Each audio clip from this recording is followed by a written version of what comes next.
Good morning, everyone. Please move to your seats.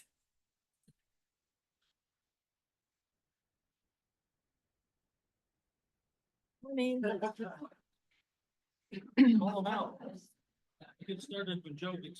All right, we're gonna get going here. I see you all moving to your seats. Happy Valentine's Day, everybody. Happy Valentine's. Good morning. The February 14th Board of Directors meeting is called to order. First, I would like to ask our interpreters to explain how to access interpretation. Please go ahead. Announcement from interpreter. To use the interpretation feature, please scroll to the bottom of the Zoom screen where the meeting controls are. Click on the interpretation icon, World, and select English as your language. If you are joining through the Zoom mobile app, cell phone, tablet, etc., please press the ellipsis, then interpretation, and then choose your language. Finally, click on mute original audio to not hear the original Spanish low in the background. Headsets are available for our interpretation. If you are in the meeting room, please check out a headset from the receptionist in the lobby. Aviso por parte del intérprete. Para hacer uso del servicio de interpretación, favor de desplazarse a la parte inferior de la pantalla de Zoom, donde aparecen los controles. Haga clic en el icono de interpretación, el globo terráqueo, y seleccione Spanish, español. Si está utilizando la aplicación móvil de Zoom, celular, tableta, etc., presione los puntos suspensivos, luego interpretación y luego el idioma. Si no desea escuchar el audio original en inglés en el fondo, por favor seleccione Mute Original Audio, silenciar audio original. Contamos con auriculares disponibles para el servicio de interpretación. Si se encuentra en la sala de reunión, favor de pedir auriculares con la recepcionista en el vestíbulo. Thank you. Thank you. I would like to take a moment to acknowledge the land that we call home. The tribal nations of the San Diego region have historically faced injustices. We acknowledge the harmony that existed between the land, nature, and its original peoples who have since endured displacement, persecution, and systemic oppression. We pay our respect to the unceded territory and homelands of the 18 tribal nations in our region, the most in any county in the United States, from 4 cultural groups, the Kumeyaay Digueño, the Liceño, the Cupeño, and the Cahuilla. This land has nourished, healed, protected, and embraced them for many generations in a relationship of balance and harmony. As members of the Sandag community, we acknowledge this legacy. We aspire to learn from Indigenous traditional knowledge and experiences in undoing the injustices of the past. Now, please stand and join me in the flag salute. Ready? Begin. I pledge allegiance to the flag of the United States of America and to the republic for which it stands, one nation under God, indivisible, for justice and justice for all. Okay, Michael, can you please confirm quorum? We have a quorum with the cities of Chula Vista and La Mesa and the county of San Diego absent. All right, well, let's begin with non-agenda public comments. Michael, how many do we have? We have a total of 16. All righty, and we'll take the first 8, starting with those in person, and we'll trail the final 8 to the end of the agenda. And if you can continue, please. First up is Michael Brando, followed Oh, by can you Chris. read your little thing? Yeah. Sorry. As a reminder, no comments shall use loud, threatening, profane, or abusive language that disrupts the orderly conduct of the meeting. Disorderly conduct that disrupts, disturbs, or otherwise impedes the orderly conduct of the board meeting is prohibited. Per our board policy, the amount of time allowed for each verbal public comment is determined based on the number of agenda items, the complexity of those items, and the number of persons anticipated to offer comment. This allows us to hear from as many people as possible and to complete our business while we still have a quorum. Based on those factors, the chair has determined that today's meeting, each member of the public will be allowed 2 minutes for their comments. First up is Michael Brando, followed by Truth. I'd like to make a recommendation. Joe LaCava, do not do that again, what you did in executive committee, where you attempted to subtly, covertly triangulate speakers against one another by saying some were on topic and others are not. At the County Board of Supervisors, we see this regularly with Tara Lawson-Reamer, who interrupts people consistently. The other day, she interrupted Javier and went into this whole theatrical show about talking to legal counsel Claudia Silva, who wants people to only speak 60 seconds, creates distrust. That could be a cursed chair you're sitting in that Schadenford Sean used to sit in. Those days are over with. All right, I mentioned this book earlier, Pure Human by Greg Braden. I had the pleasure of sitting right in front of him at a 4-day conference here in San Diego. The subtitle is called The Hidden Truth of Our Divinity, Power, and Destiny. I bring this up like I did earlier because he actually goes into some detail about the United Nations and the World Economic Forum and the way these organizations are actually trying to convert people into something not quite human. Noah Yuval Harari has talked about how we don't have souls from his perspective, and that we are all just people who can be programmed with algorithms. This is not conspiracy theory. Nathan Fletcher used to brush this off like, oh, it's just a meeting. No, it's not just a meeting. It's a movement. And the good news is it's doomed to failure. It's already failed. So the good news again is we can change things, and you have the opportunity, Mario, to continue on your path of cultivating trust. And Lisa, thank you for operating these meetings in a more civil fashion than your predecessor. We appreciate it. Thank you. Next up, we have Truth, followed by allegedly Audra. All right, something I've wanted to say for a year. Not only do I not support any political party, I also do not go to any meeting for a friends forum, a dating game, or a war of teams. That being said, I'm at this meeting on a rainy Valentine's Day because some of you would be missing love without me. You're welcome. Last meeting, I discussed alleged adults who've never grown up. But you at this table, past and present, are but a reflection of what's here and what's out there. All of the spoiled child qualities exist everywhere. It can take the form of acting out, name calling, inconsideration of others, and much more. Those in office must hold themselves to the high standard of adult, but the people not in office need to hurry and graduate to that level as well. Otherwise, they're throwing rocks while stuck in their own glass prison. And I'm not talking about Michael. And as you guys here are making positive changes to this environment, something else to consider is that jurisdictions within are going the opposite direction. Both the city of San Diego and the county have been clamping down further on the First Amendment. Both have edged on illegal territory. So when you have disrespect of public input and participation around you, it will seep into SANDAG. My advice is to talk to those jurisdictions about healing and fixing their toxic environments too. And part of the disrespect is those of you who often have your faces buried in your phones. You look dumb and you miss out on great ideas.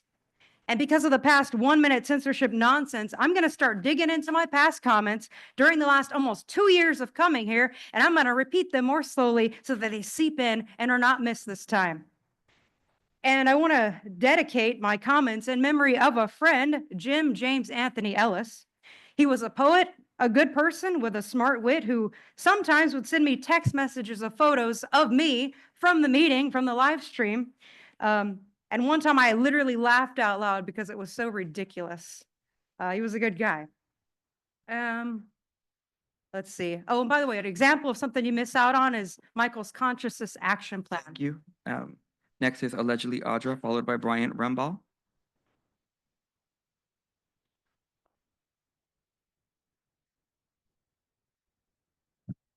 Morning, y'all. So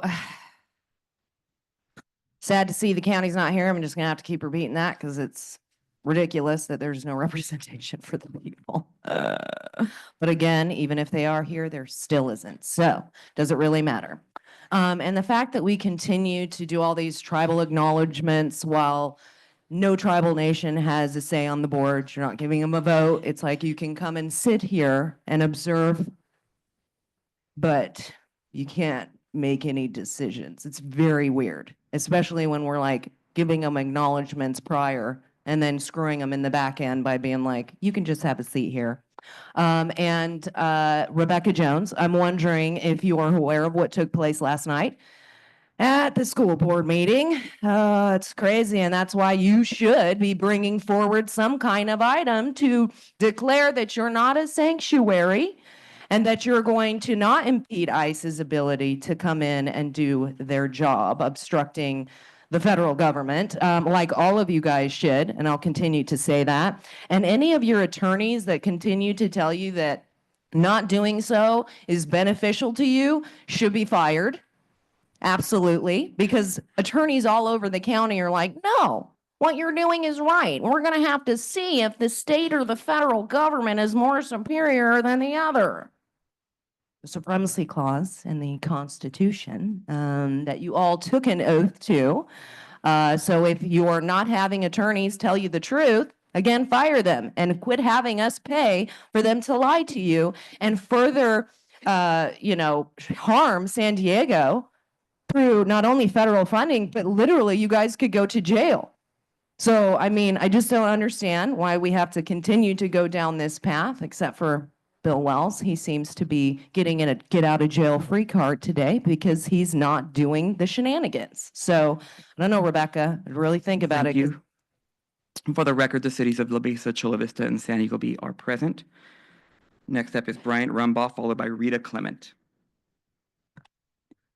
Okay, for those of you who weren't here in that first meeting, my name's Bryant. And, I'm going to be kind of hanging out with you guys today in hopes of really, let's just say, offering solutions. Me, coming to a meeting such as this, this is my opportunity for my voice to be heard in this representative government. And what I can say is that, at this point in the game, just like a gentleman who I respect says he's all in for a brighter future for everybody. So at least me and him at that point in the game, we have some sort of common ground. As I look back in here, and I kind of started to, let's just say, tell my story a little bit. It's hard with this, timer in my face and all that stuff. And, to be quite honest, it's tough to find those willing to listen. But what I will say is that, looking at your, table here, all you guys are elected officials. And at this point in our system, which we are perpetuating, which we have to, I understand what your guys' job is. I do. But what I'm asking you is to literally transcend that to a certain degree, recognize amongst yourselves that we need to start looking at things in a different angle, from a different viewpoint. And taking the money out of the political campaigns, finally providing really that solution to campaign finance reform, which is very easy to do in a highly connected society. Very easy. Okay, the social media society. When we talk, I started talking about the weighted vote. I thought that was ridiculous, even hearing that term. I understand that you guys have to, let's just say, get to a point where you make a decision, and that's apparently how it's done. But when we have such an unengaged society where half of them don't even participate in this red versus blue paradigm system. Next up, we have Rita Clement, followed by Doris Nguyen. Good morning, SANDAG staff, SANDAG board members, and Chair Lisa Huebner. My name is Rita Clement, and I am a volunteer with San Diego 350.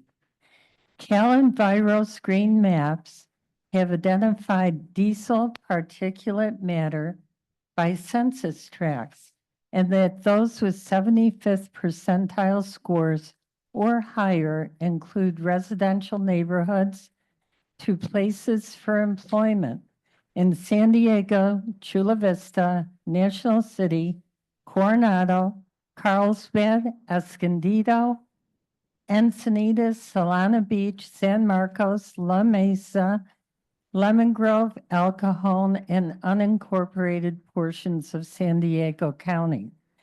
The California Air Resources Board has estimated that the diesel particulate matter reduction policies in place so far will save hundreds of lives, thousands of hospital visits, resulting in billions of dollars in healthcare savings in the years ahead. Will Barnett, National Director of the American Lung Association, has stated, "We found $735 billion in public health benefits is on the table if we make strong investments in cleaning up the truck sector, partnering that with clean energy, and really making a strong push to zero-emission technology." The American Lung Association's Delivering Clean Air report estimates nearly 67,000 premature deaths can be avoided if diesel fuel is eliminated. Thank you for your hard work. Thank you. Next up is Doris Nguyen, followed by Sherry Weiss. Good morning, SANDAG staff, board members, and chair. My name is Doris Nguyen, and I'm a volunteer with San Diego 350. When designing the 2025 regional plan, any new regional vision should consider reducing the health impacts caused by the transportation sector. Goals for reducing health impacts should be set to be achievable within a reasonable time, especially for the most affected communities. Small particulate pollution less than 2.5 microns, referred to as PM 2.5, can travel deep into the lungs and cause various health problems, including heart and lung disease, with the most harm to young children, the elderly, and people suffering from asthma or chronic illnesses. This is a cost measured in health impacts as well as in taxpayer dollars. The costs are borne not only by the impacted families, but also by our healthcare system. As taxpayers, we, in one way or another, end up bearing a share of the costs. Diesel particulate matter is a particularly dangerous part of PM 2.5. It is a carcinogen-laden soot that deposits deep in the lungs, and it is estimated that about 70% of total known cancer risk related to air toxics in California is attributable to diesel PM. That is why experts are concerned about people living and working near ports, warehouse distribution centers, and other freight corridors, where asthma rates and cancer risk there can be so elevated that physicians have labeled them the diesel death zones. Thank you for your hard work. Remember to include health considerations when working on the 2025 regional plan. Next is Shirley Weiss, followed by Robert German. That will be our last in-person public comment until the remaining comments at the end. Good morning, distinguished members of the board. Happy Valentine's Day. My name is Shirley Weiss. I'm a resident of Del Mar and have practiced law in San Diego for over 40 years. I urge you to restore fairness in the rail realignment process. The June 4th, 2024 Notice of Preparation proposed 3 potential routes, A, B, and C, for study in the EIR. Route A bypasses Del Mar homes, avoids eminent domain, and places a tunnel beneath a state-owned, publicly owned parking lot. In contrast, routes B and C would blow a hole through Del Mar, seize homes and businesses through eminent domain, all to put a high-speed train through a tiny town. It will invite another federal investigation of high-speed products instead of funding from the federal government. After the NOP was published, a pattern emerged. At the June 26th Solana Beach City Council meeting, SANDAG's then vice chair publicly rebuked staff for including Route A and sought unilateral veto power over it. Days later, at a June 28th SANDAG board meeting, she pushed to eliminate Route A without study in the EIR. Under pressure from the strong public criticism, SANDAG paid a consultant it selected to do a value analysis, but all committee meetings were closed to the public. Certain fairground board members spread false information that the fairground events would be shut down for 10 years during construction, although the SANDAG project team had explicitly said on October 23rd that the construction would be shut down instead of the fair to allow fairgrounds events to proceed as normal. On February 7th, SANDAG released a 269-page report, despite the fact that it admitted it had no consensus. I asked 4 things. Postpone the February 28th meeting so that we can read the 269-page report, reinstate Route A. Thank you. Your time has expired. And our last public comment prior to, of the 8 is Robert German. CEO Orso stated the reason for the trolley line from the border to the airport is to get an estimated 12,000 workers to the airport. He's right. It's called the slave train, but it's for the 18,000 workers when the airport is fully built out. The airport needs the workers, but doesn't want their cars. No land for parking places. Lindbergh doesn't want the workers' cars emissions either. To mitigate greenhouse gases, the airport is paying their workers $100 a month to use the slave train. SANDAG is spending $1.5 billion of transit money to transport workers to Lindbergh, so Lindbergh could expand its small, toxic, one-runway airport. SANDAG couldn't get the San Diego County citizens to support VMT, so SANDAG is doing Lindbergh's dirty work with the cash out program. You should have 2 slides in front of you. I cannot find another airport that does this to mitigate GHGs, spending Transnet money to take advantage of our working poor. And I would like to tell the ladies from 350.org, jet fuel is exempt, aviation is exempt from all emission standards, and jet fuel has been proven to be worse than diesel fuel. And we have made tremendous strides in diesels. I'm a retired truck driver and a proud Teamster. Thank you. That concludes our public comment. There's 12 remaining that we'll take at the end of the meeting, Chair. 12, okay, thank you. All right, so non-agenda member comments, we'll start with Ms. Maxon. Good morning. I had hoped by now that we would have representation from the county here. And I see empty chairs, so I won't belabor that point. I have a suggestion. Is this board able to propose an action such as a censure, because I have seen that done recently at a city when the board member is not fulfilling their obligations? Is that something that could be considered on behalf of the over 500,000 people who were not represented here by a vote today? Thank you. Yes, that goes to our attorney. Would you like to look into that? Or do you already know the response to that? Look into that. I can look into that. I know we have an attendance policy where I know that, letters can be sent and they're encouraged to, attend and follow up, but I'll look into specifically whether a censure can be issued. I'm not sure that's specifically in our policy as it exists now, but I'll double check. Very good. Thank you. Councilmember Molina.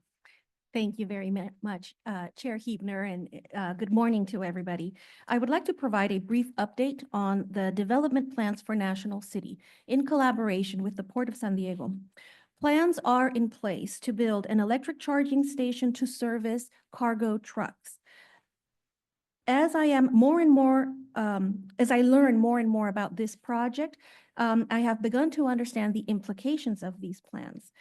Specifically, one that I want to bring here to this table is a request to collaborate with the team at SANDAG that is responsible for the plans for Harbor Drive 2.0. I want to discuss the rebuilding of the road in a way that will support the increased use by more trucks and heavier trucks. I look forward to sharing National City's voice in the call for a new and improved Harbor Drive 2.0 that will sustain the wear and tear from zero emission trucks for the long run. Thank you. Thank you. I see our CEO taking notes. Mayor Gasterlin. Thank you very much. My comments are in the spirit of many new people on the board, and I want to make 4 points.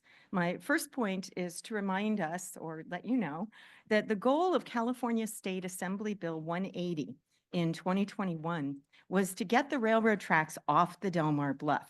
AB 180 allocated $300 million to do the environmental studies needed for this to happen. It defies logic that double tracking the bluff is in the scope that was released on Monday earlier this week. Moreover, double tracking on the bluff was rejected in the programmatic EIR that was done and finalized and voted on and approved in 2007. The bluff is intrinsically unstable. It is full of groundwater year-round that percolates through the soil and face of the bluff from the east and from uphill. This is chronic and continues to worsen with increased rain, atmospheric rivers, and sea level rise. From the 2007 program EIR, attempting to stabilize the fragile coastal bluffs would require major construction efforts, including a seawall 10 to 20 feet high at the base of the bluffs, retaining walls within the trench itself, and this is referring to creating a trench on the bluff to double track, and tiebacks at the top of the bluffs, resulting in drastic changes to the existing environment. The EIR rejected this.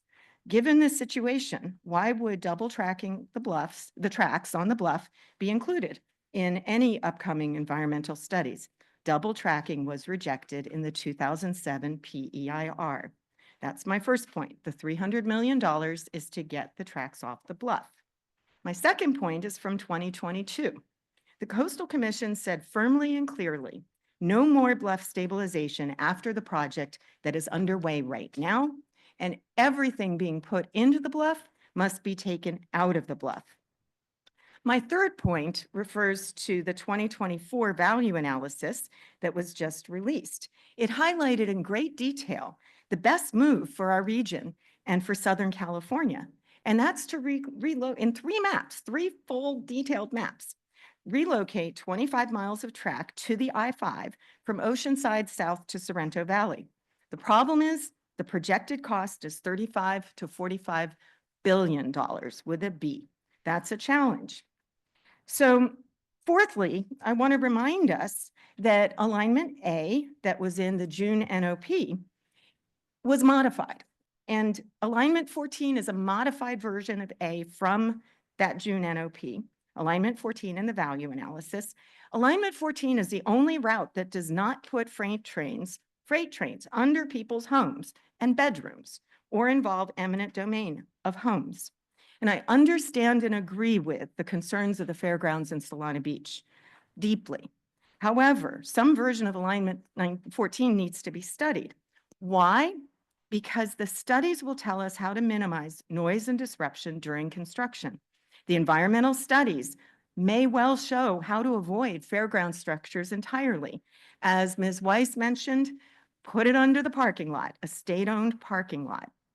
In summary, remember that the purpose of the $300 million is to remove the tracks from the fragile eroding bluff.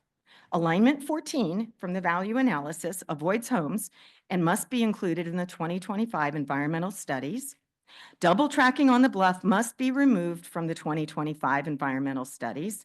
Double tracking on the bluff was rejected in the 2007 program EIR. Thank you. All righty, now it's on to my comments. I first want to take a moment to welcome Apostathis from La Mesa to the board for the first time. You have some big shoes to fill. I think you know that with Councilmember Shu having sat here for 4 years. So we welcome you and we look forward to your participation. I wanted to report on a trip that we took to Sacramento. This was my first official trip as your chair. And it was busy. We met with a variety of our legislators, including Senator Steve Padilla, Brian Jones, Dave Cortese, and Catherine Blakespear. We met with Assembly members Chris Ward and the staff member for Lachey Sharp Collins. And we also met with Lieutenant Governor Eleni Kounalakis and her chief of staff. We met with CTC Executive Director Denisha Taylor and CalSTA Secretary Tokso Mashakin and his staff. And, you know, I was just amazed. CalSTA has a number of organizations under it. It's Caltrans, the Highway Patrol, the DMV, the safety, high-speed rail. the high-speed rail. I mean, it's quite an organization. It was lovely that he took the time to meet with us. We also met with Caltrans CFO Stephen Keck and Chief Deputy Director Mike Keever, good close colleagues of our CEO. At the governor's office, we met with Deputy Cabinet Secretary James Hacker. And then we also met with HCD Deputy Director Megan Kirkaby and 2 of her staff members. The director was once again busy. The topics we covered were the OME port of entry, updating them on our progress and what still needs to be done to start construction. There are a lot of details and agreements that have been completed and more to come, including the donation acceptance agreement, identifying who will be the building authority, and of course, continued collaboration with our federal government and the New Mexican administration. Speaking of federal governments, all seem to be in a wait and see mode regarding funding and policies from our new federal government. We also spoke about the Lausanne Corridor Rail Realignment Project, updating them on the VA process and the upcoming item coming to our board. The subsequent environmental documents, both CEQA and NEPA, and discuss the potential NEPA lead agency, which could be the California High-Speed Rail. And we spoke some about SB 375 and efforts to make some adjustments to it, including to some of its metrics. Those metrics have to be modeled by all of the MPOs in the state at quite a bit of expense, so that's an ongoing discussion. And of course, we spoke about housing, especially the mid-cycle reports that all the cities in the SANDAG region will have to provide to HCD this June, and the impossibility for any of our cities of meeting their quotas, and for each of the cities in successive COGs throughout the state whose deadlines come after SANDAGs to meet those. We had some very good conversations with some follow-ups to come and some frustrating conversations, and I'm sure you could guess with who those were with. I also want to mention that we expect, and another topic. I want to mention that we expect robust public comment in our next board meeting, February 28th. So instead of our normal 12:30 time certain adjournment, please block out your afternoon. All right, you got 2 weeks notice, so block it out. And that's it for me. Mario, is there anything you'd like to add to what I had to say about our trip, and then anything that you have updates on? Yes.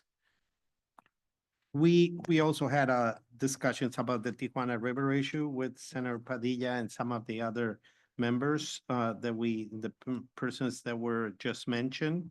In addition to the Sacramento trip this week, the GR team and myself, we attended in Washington the National Association Regional Councils Conference, and we took advantage and we met with the California Senators Padilla and Schiff, as well as Representatives Peters, Levin, and we also met with the rest staff from the rest of the San Diego delegation, Vargas, Isa, and Jacobs. Subjects were discussed a lot in the same token of what was discussed in Sacramento.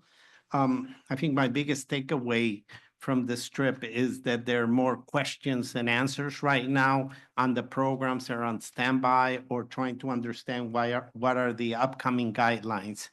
I think the good thing is that we're starting to see that at DOT, which is probably the main agency that we deal with, they're starting to name the executives who are going to lead that agency. So that's going to allow us to start setting up meetings and having more conversations and understanding what will be the policies and the requirements that they come up with those policies. In another token, we really want to congratulate our CTC Commissioner for San Diego, Clarissa Falcon. She was named Vice Chair of the CTC, and for those who know, the California Transportation Commission basically approves most, if not the good chunk of the funding that gets through us, either state or federal. They have some approval authority on it. As it has been discussed in public comments from some of you, we did release the value analysis for the Lawson realignment. After that, we released what we're looking at 4 potential alignments to be studied. That doesn't mean that those are the ones that we're endorsing. It's just an array based on the principles that were agreed to in the BA that the team is putting in front of, and will be coming and putting in front of the board. So we will have a very robust discussion on the 28th on that. Regional plan, I think it's something very important to highlight that CARB, California Air Resources Board, has accepted our methodology to calculate greenhouse emissions. That is huge because we have spent almost a year with them back and forth. So that allows the team to continue with the regional plan. We should be coming with an update on that. I can say that we are meeting our targets in the regional plan. It's a $125 to $133 billion plan. You know, that it's a 40-year. It has gone down, but the team will come in more details and present that. We were very happy, and thank you for the Port of San Diego for having the team. The team went and presented where we are with airport transit connection studies and how we're looking into basically doing a phased approach there. Also, the planning team has been very busy with doing public meetings on the Rapid 880, which is, it would serve El Cajon, Santee, Kearny Mesa, and UCSD. We're doing public engagement at this time. I just want to close with highlighting a couple of actions are taking. Lawson Rail Line, we will have an absolute work window closure from February 23rd to 22nd to 23rd. The Bayshore Bikeway and Barrio Logan segment had been in pause because we were coordinated with some other projects that were happening there for the city and I think the Navy a little bit. And we will be starting construction on that as well. We're getting ready to the construction for Eastern Hillcrest Bikeway. Reminder, on Monday, President's Day, our offices will be closed here. And our staff right now at 401B are now fully remote as we're preparing for the move to the new office building. We will keep having the meetings here with all of you. There's going to be a period of transition that we may have to figure out or have a plan A and B if some of the elements in our new facilities aren't ready. So that basically concludes my report. Very good, thank you. Our Department of Defense Representative, Ms. Shepherd, do you have some comments? Yes, thank you. I'm sorry, I think I double clicked myself out of the queue earlier. I want to extend a few thank yous this morning. First, on behalf of Navy Region Southwest, first of all, a strong thank you to all the waterfront agencies and responders who assisted the Navy this past week. We had a EA 18G mishap in San Diego Bay, and we just want to extend our thank you. Second of all, I want to extend a very specific thank you to SANDAG and MTS staff, Calissa Bowling and her team, Erica Sari and Trevor Hill, and MTS staff, Brent Boyd and Ariel Kroll. As many of you know, we received an executive order to return to in-office week work, and we had about 1 week to execute that order. We have about 1,200 employees in our building downtown and about 400 parking spaces. So this did cause a little stress amongst our employees. We're very thankful. On 2 days' notice, SANDAG staff came to our building to our all-hands meeting and assisted our employees with transit route planning, van pool information, and handed out 50 tri-transit passes that first week. A week later, they came to the office and handed out 200 tri-transit passes, and they're coming back next week. So we just really want to thank SANDAG and the partnerships in this room and in this region for your strong support. We're very grateful. Thank you. Thank you, that's good to hear. All right, we'll now move on to our consent agenda. Michael, do we have any public comments on consent? We do. We have 8 public comment. First is allegedly Audra, followed by Truth.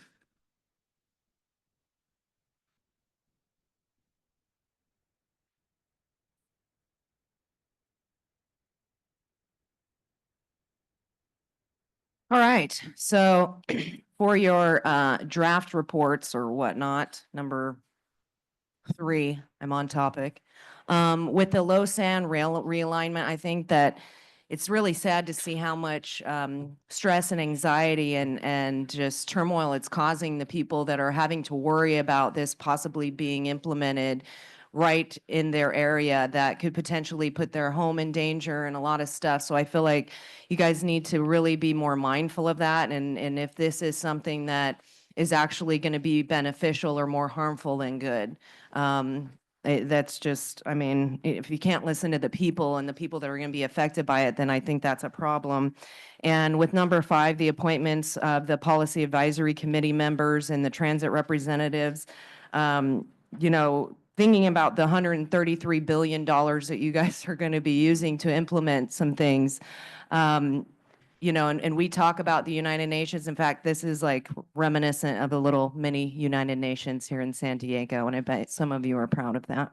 But I think it's important to really understand what the United Nations is really trying to do. Because even though you're implementing these things, most of it is based off of fraud and propaganda. And if you understood that spending $133 billion to implement something similar to that or along those lines, that money could be spent elsewhere that would actually be more beneficial to the people, like homelessness. You know what I mean? Like, it's sad that we'll never get rid of that because it is a business and because people make money off of it, just like people make money off of all this like green infrastructure and things that you're implementing. But if you fully understood and allowed your mind to go to a place where you're open and not just kind of shutting it off and going like, you guys are conspiracy theorists, then you could really see what the goal is. And it is not to provide more of anything, but more enslavement and to take the people. Thank you. Next up is Truth, followed by Blair Beekman.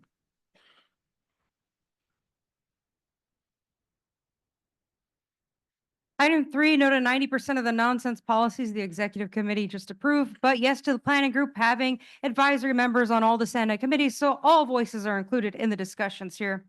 Those people can probably explain how the March 14th draft agenda bike anywhere day item makes 0 cents for the average person.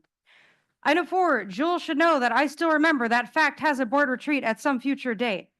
And some cheesy, geeky type named David Zito showed up to another meeting, and he actually gave good advice on ethics. He may have earned another slice of pizza, but I'm waiting for him to be forcibly declared honorary chair of this entire organization. Item 5, Sean should be removed from the Transportation Committee. In fact, San Diego should have censured him for his unprofessional behavior and history of abusing the public a long time ago. Henry or Marty are interesting choices for public safety. I'd love to finally meet Henry. I still remember when Marty declared weapons like submachine guns defensive. The county slot proves that Monica and Tara are no-showing these meetings. Someone even asked me about Tara if she'd show up, and I said, no, she'll never show up because she hates to work. So yes to a censure. Carrie chairing regional planning is an interesting choice. She's very sharp. I look forward to seeing either Laura at regional planning one of these days. I'm not going to say which Laura is my favorite one. Bill or Jessica on public safety sounds fun too. Kevin is a good choice. I think Luz is going to learn a lot. And very happy to see Ed be chair of public safety. I hope he didn't have to sell any more of his soul to get that seat. Jennifer and Ron at transportation are good choices based on their MTS experience. Zito is also a smart choice, although he has a bike bias. Eric on borders doesn't make any sense. It sounds political, Esther.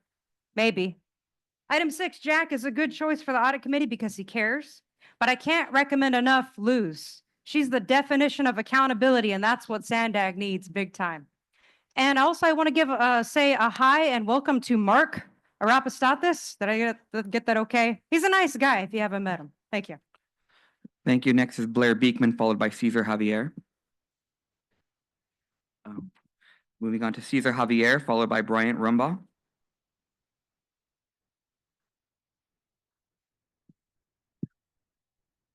Number 2, consent agenda. This is all about history, yesterday. We can never alter, erase it, and make it aesthetics to the public. It's done.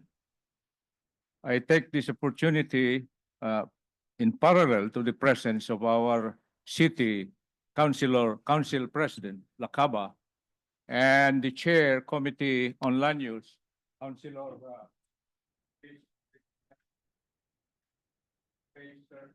Cesar, speak into the mic, please. We can't hear you. And this is all about the idea from one of the board executive this morning that he is strongly recommending politicians to represent the regional planning. In our experience, sir, with your respect, it doesn't work.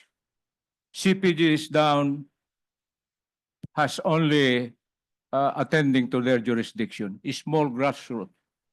If that's the case, how could this representative be effective?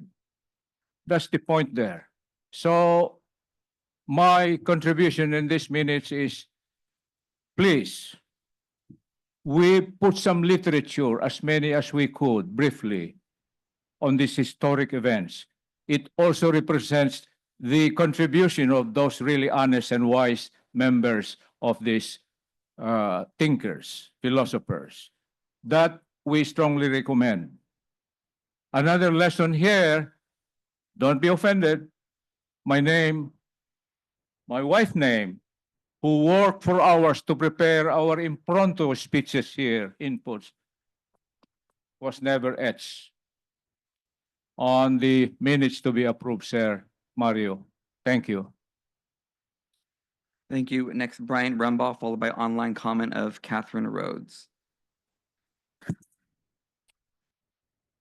Okay, thank you. So, Mr. Cesar Javier. What I will say is, yeah, he's very true that philosophy is not something that we currently, really in all of our lifetimes have really kind of been taught to really kind of examine the situation that we find ourselves in and really introspection. How good of a job are we doing? You know, we can talk about the supremacy clause of the Constitution. We can talk about, you know, the woman from the Department of Defense is here.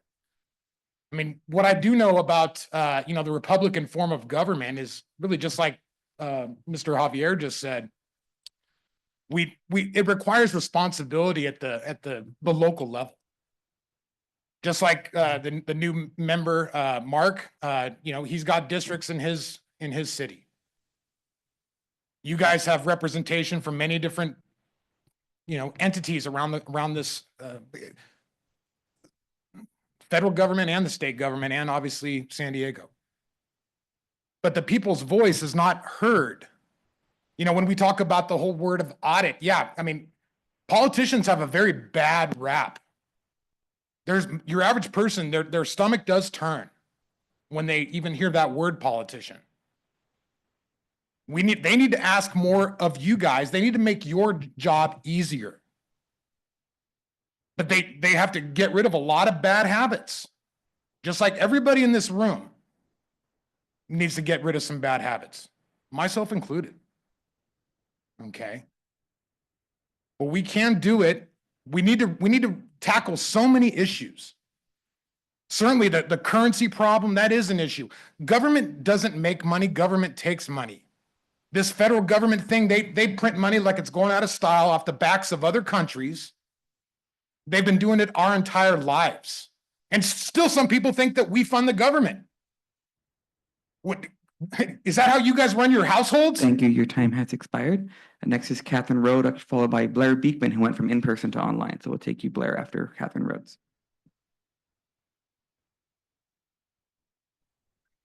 Hello, this is Catherine Rhodes. And first I want to say thank you for everybody for just talking and commenting and bringing issues up yourself. It's wonderful to actually hear a conversation instead of everybody just rubber stamping and nobody actually talking. So thank you so much. I'm calling about item 3, page 13, the draft board agenda for March 14th, 2025, item 8, downtown stopover update. You know, this has been going on since you first bought some property in 2016, and I told you that there's a presumed act of fault going right where you bought that property, and you guys didn't do your due diligence. And sad to report, 9 years later, nothing has changed. It's so pathetic. So anyway, there's still no third-party review on the limited fault investigation that you did. The fault investigation was limited because all they did was trenching. They just put a very cheap trench with the backhoe, looked in it, couldn't find it, and said, haha, we're lucky, we couldn't find it, it doesn't exist. That's not the standard of care.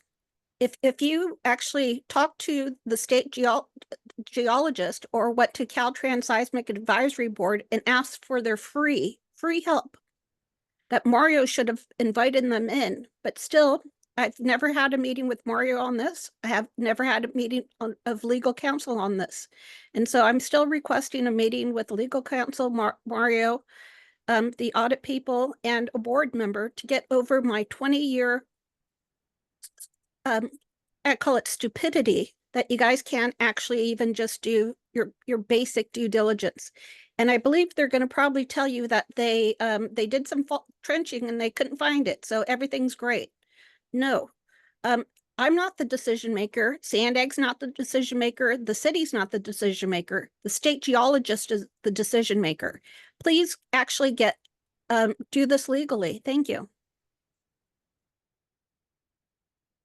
Next is Blair Beekman, followed by Paul the Bold. Hi, Blair Beekman. Thank you for the clarification by the clerk. Yeah, I had to leave the meeting early. I have errands to do today, so I'll be attending the rest of the meeting on Zoom. Thank you for the meeting today. Thank you for the words. We have a new public speaker. He's got a good healing sense, how to talk about issues. It's important. For himself, it's good advice that it's also important to use your healing skills to speak directly to items that are on the agenda. It's kind of an important thing we peons have to practice, you know. It's a tough skill to learn, but it's a creative skill to learn, and it does something pretty good if you can learn it. Good luck in that effort. I wanted to comment on consent things about first, during the update process, it was talked about the future of Mexico water issues. I mentioned earlier, it's a really important subject to me that when we talk about the future of Tijuana River Valley issues, the future of toll issues at the border, and its technology to be used, that we have discussions that really invite how exactly Mexican officials and people, everyday people, are thinking in Mexico of these programs. And what is their actual thinking? Because we have a tendency to just focus on our side and what we're doing and all our wonders. We don't talk about, you know, their feelings, their ideas towards projects, and I think we have to do that more in the public meeting process in the future. Good luck in that effort to make that clear how they're exactly thinking. It's important. And with my remaining 25 seconds, thank you that someone from the Department of Defense spoke about the plane issues. I lived in Third and Market for a number of years since 2022. More and more jet planes, Navy planes, were flying through there. They should be making just a straight run out to the ocean from their docking point, shouldn't they? Should we talk about not them using the bay so much? Thank you. Your time has expired. Next is Paul the Bold, followed by phone number ending in 813. Paul Bold. I favor number 5, appointing people. I favor Marnie von Wilpert as primary for the Transportation Committee. Oh my God. We need someone not from Central San Diego. Jim Desmond should be on the Public Safety Committee since he has led on safety issues at the board. The East County reps should be from East County, Escondido, Borrego, Julian, and so on. Robin Joy Maxon, Dane White, not Mid-County. Just as North County coastal reps are all up and down that area. A lot of potential MTS and NCTD conflicts of interest on the board. I look forward to hearing more accusals. 6, it sounds good to appoint those. Nominees Fisher and Molina represent areas with a high concentration of military people. Number 4, on 123, what did Jewel Edson actually add to the discussion? I'd like to know. Should be in the minutes. 124, glad that the audit committee chair introduced a few items at the board meeting, but isn't that what he's supposed to do already? Number 2, approval of the meeting minutes, another list of names like the Oscars, who did what, not really much information. When you omit details, it's one way of dissing the public to make them spend their precious time listening to tapes or searching records to see what went on. There should be a summary right there in the minutes. Otherwise, why are they even needed at all? And 3, policy advisor. Thank you. Your time has expired. Next is phone number, and last comment is ending in 813.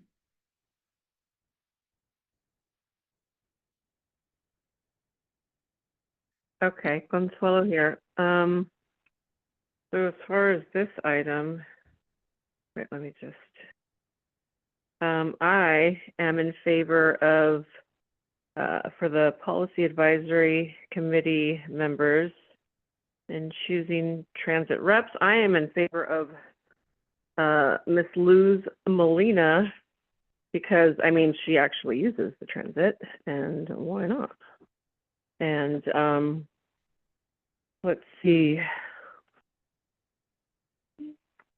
I just wanted to remind SANDAG and the board members that it really is time to listen to the people. Not only people like who, you know, not only do they attend these meetings, but they are, you know, they prepare for them, they research, and you got a lot of amazing people who are trying to give you all advice As far as this item, see, that's all I got. I just got, yeah, that's all I got. Happy Friday. Happy Valentine's Day. That completes the, no, okay, thank you very much. So I just wanted to thank all the subregions for getting together and appointing your primary and alternate members to each of the committees, and remind all of you who are alternates that we really want you to attend. These committees are where we have deep conversations, we dive in, we hash out the issues, and your voice is needed. So don't think that you should only come if the primary is absent. Please attend each of the meetings. I'll now go to Second Vice Chair Minto. Yeah, I just had one quick comment. Because Paul brought up about what sounded like areas might not be aligned correctly for certain people to be on them. And, something we talked about, well, actually, probably 5 years ago, was after redistricting and a bunch of things happened, that we should look at our alignment here also. Because some parts, and no offense to Lemon Grove or anything, but like, for instance, they're not really like in my supervisor district, for instance. Now there's some others that are, changed because of lines, districting lines. So I guess there is a good question. Are we really aligned the way we should be? Or does districting make a difference for us? So I just thought I'd bring that up. Something to look at. Thank you. Mayor Jones. Thank you so much, Chair. I just wanted to ask if it's come up several times by Catherine Rhodes about the fault line on the stopover. Could we meet with state or talk to someone from the state to find out if that is indeed in a fault line so that we can bring some clarity to that? Thank you. Yes, and just to clarify, there was an environmental document and it does identify in the area, either in the street or on the corner of the building, a potential dormant fault in downtown San Diego. What happens is right now, the environmental document was to just acquire the property. We don't know what it's, right now, the idea is just to pave it and have the stopover for the buses. The actual fault analysis in absolutely geotech analysis occurs when you have an idea what you want to build there. And then that's when you start lining and drilling and all that. That so has been identified, but until there is not a clear idea of what could potentially be going on there, and we initiate, like on the Lausanne, an NOP for what, let's say, a structure or something, that's when the geotech studies start going in and it starts going and doing the detail analysis based on what you want to construct. Right now, it was identified, and it is something that it's known that it's there, like in other parts in downtown where buildings are under it. But until you don't know what you really want to pursue from a structure perspective, you can't do anything and do the appropriate analysis. So I guess my only question for clarity on that would be, when you come to us and present this, is that there's a value probably for property that would be a parking lot, and then there's probably a value for property that is for actually something you could build on. And if there's a difference there, I just would like to know, we're spending taxpayer dollars, so just having some clarification on that would be great. Thank you. Great. I see nobody else on the board. May I please have a motion for approving consent? So moved, Sanchez. Moved by Sanchez and a second by Duncan. Oh, I'll make a second just with one yeah. comment. I noticed when looking at the Transportation Committee members, it lists Mayor Sanchez as the mayor of Escondido. Oh, yeah, I noticed that too. Yeah. Sorry about that. Yeah. I second the motion with that correct. Thanks very much. That would be kind of cool. No, that Oh, sure. Councilmember Molina. Thank you very much. And I thought Mayor Duncan would make this correction, but on the title of, he's listed as council member, should be corrected to mayor on that chart for his assignments for the policy advisory committees. And that's item 3. Item 4, I just want to thank you, Chair Huebner, for the appointment to the audit committee. It is an honor, and I will try my best. Thank you. Wonderful. Thanks so very much. We'll upgrade Mayor Duncan to mayor. All right, please vote. Use your little devices.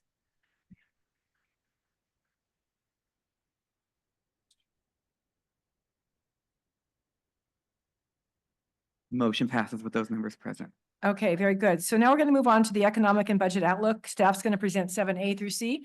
Take a look at the time it is. So if the public and the board could all be very mindful of your comments, keep them concise. Nobody has to use their full time to talk. So we can perhaps get on with our Valentine's Day. Of course, we appreciate what you have to say, but we're trying to meet a goal. So I will turn this over to Dawn and the whole team. All right, thank you very much. Good morning, everyone. I'm Dawn Batiste, your Chief Financial Officer. And I have with me today, Michelle Smith, Naomi Young, Susan Huntington, and online we have Peter Schellenberger, our financial advisor from PFM, who was not able to fly down due to some serious weather issues. So what we're here to do is present a three-part presentation today for you on financial items that are going to lead into the development of SANDAG's budget. So Michelle and Naomi are going to talk about the Transnet and transit-related revenues and the updated revenue projections. We'll have some fiscal and operation impacts on SANDAG and its partners, particularly our transit agencies and local agency funding. And they're going to walk us through key considerations and forecast methodology. And then Peter Schellenberger and I are going to talk about a quarterly report that you receive generally on consent related to the agency's finances. And finally, Susan is going to kick off the initial discussion for the fiscal year 26 program budget and strategic planning framework. And that takes all of this financial data and economic outlook into account as we develop the upcoming draft budget, and she will also highlight the next steps as we move toward final adoption of the budget in May. So with that, I'm going to go ahead and send it to Michelle. Pass it over to Naomi. So good morning. My name is Naomi Young. I'm a principal economist here at SANDAG. And each year, SANDAG updates its forecast on Transnet and TDA based on monitoring economic conditions. As we worked through the process this year, it became apparent that we needed to adjust our current year expectations in addition to our short-term sales tax forecast. These adjustments reflect a downgrading of expectations in sales tax growth over the next couple of years. So to set the stage on that, I'm going to talk a little bit about what we saw in San Diego's economy and then what we're seeing in the economy looking forward. What we saw was some really strong and positive movements in the economy. Namely, we saw really healthy GDP growth, inflation slowed, the labor markets let out a little bit of steam, so they started to get to a more healthy pace. And that interest rates fell. And lastly, the cost of housing started to ease. Now, that was all at a national and even to some extent state level. What we did really see that was quite catching our attention is that locally, we saw similar trends, but not nearly as strong. And so what we started to see in 24 was that San Diego's economy was trailing the nation in growth. And in particular, we saw an easing in consumer spending, which really responded to inflation and also flowed through on our sales tax revenue. We saw job growth positive, but it was starting to vary across industries, which is giving us some current concern thinking about 2025. And lastly, that there's been really slow movement in the real estate markets, and that's in residential, industrial, and commercial. So this chart shows San Diego GDP going back a couple of years. The purple lines is San Diego County, the blue bars are California. And you can see that there's lots of movement in GDP growth, which is our measure of the economy and economic activity from year to year. But in general, up until COVID, what we saw was that the state and the county moved in the same direction. So if the state's economy was slowing, we saw San Diego's economy slowing. If the state's economy was speeding up, we saw San Diego's doing the same thing. But what I really want to do is draw your attention to 22, 23, and 24, so the last three bars on this chart. And what you can see is that San Diego's economy and the state's economy in terms of GDP have been moving in different directions. This return of variability and movement and growth is one of the things that the economists at SANDAG are really closely monitoring. The reason why it becomes so important is that we get data releases on state and federal much more quickly and with less lag than we do on a local economy. So what I'm flagging here is that 2024 for the state looks like it had a fairly healthy GDP growth. We're expecting it's going to come in at around 4%. We don't have data on San Diego, but our suspicion is that 24 was slowing, but positive. So we're not thinking that San Diego's economy last year grew anywhere near the same rate as the state. And that's translated into our sales tax revenue as well. I'm going to walk you through a couple of things that we're seeing to think about that. So we all know that inflation has been a key story in what's been happening in our region. And what this chart, and a key part of the economy, the engine of the economy is really the consumers and their spending. So what we've seen nationally, and one of the reasons why the US and even the state's GDP growth was so strong, is that the consumer continued to spend quite heavily through the last couple of years and through the inflation. But what we've seen in San Diego is that through our sales tax data, that the consumers in San Diego are slowing down in their spending. They're responding, I think, a little bit more strongly to the differential between earnings and price growth over the last 4 years. And you can see this in the chart where if you look in the last 4 years, earnings have grown by about 11%, while prices have increased at 16%. The other thing that I think is notable about this chart is that in the last couple of years, you can see in the purple, the reddish bars, which is earnings, that we've had a couple of years where those earnings growth has been higher than what we've experienced in the years prior to COVID. But it's also been highly variable. And so this has resulted in, even though nationally we're hearing stories about how strong earnings have grown, in the San Diego region, on balance, that's not what we're experiencing. And again, you think about consumer spending, it's going to respond to prices, it's going to respond to job security, and then the anticipation of job growth in order to weather some of these dynamics. And so what we see is San Diego responding to those signals a lot quicker than the nation, and partially because maybe the differential is stronger. The second thing we're looking at, as I mentioned, is thinking about job growth. And so this is showing the number of jobs that San Diego adds each year.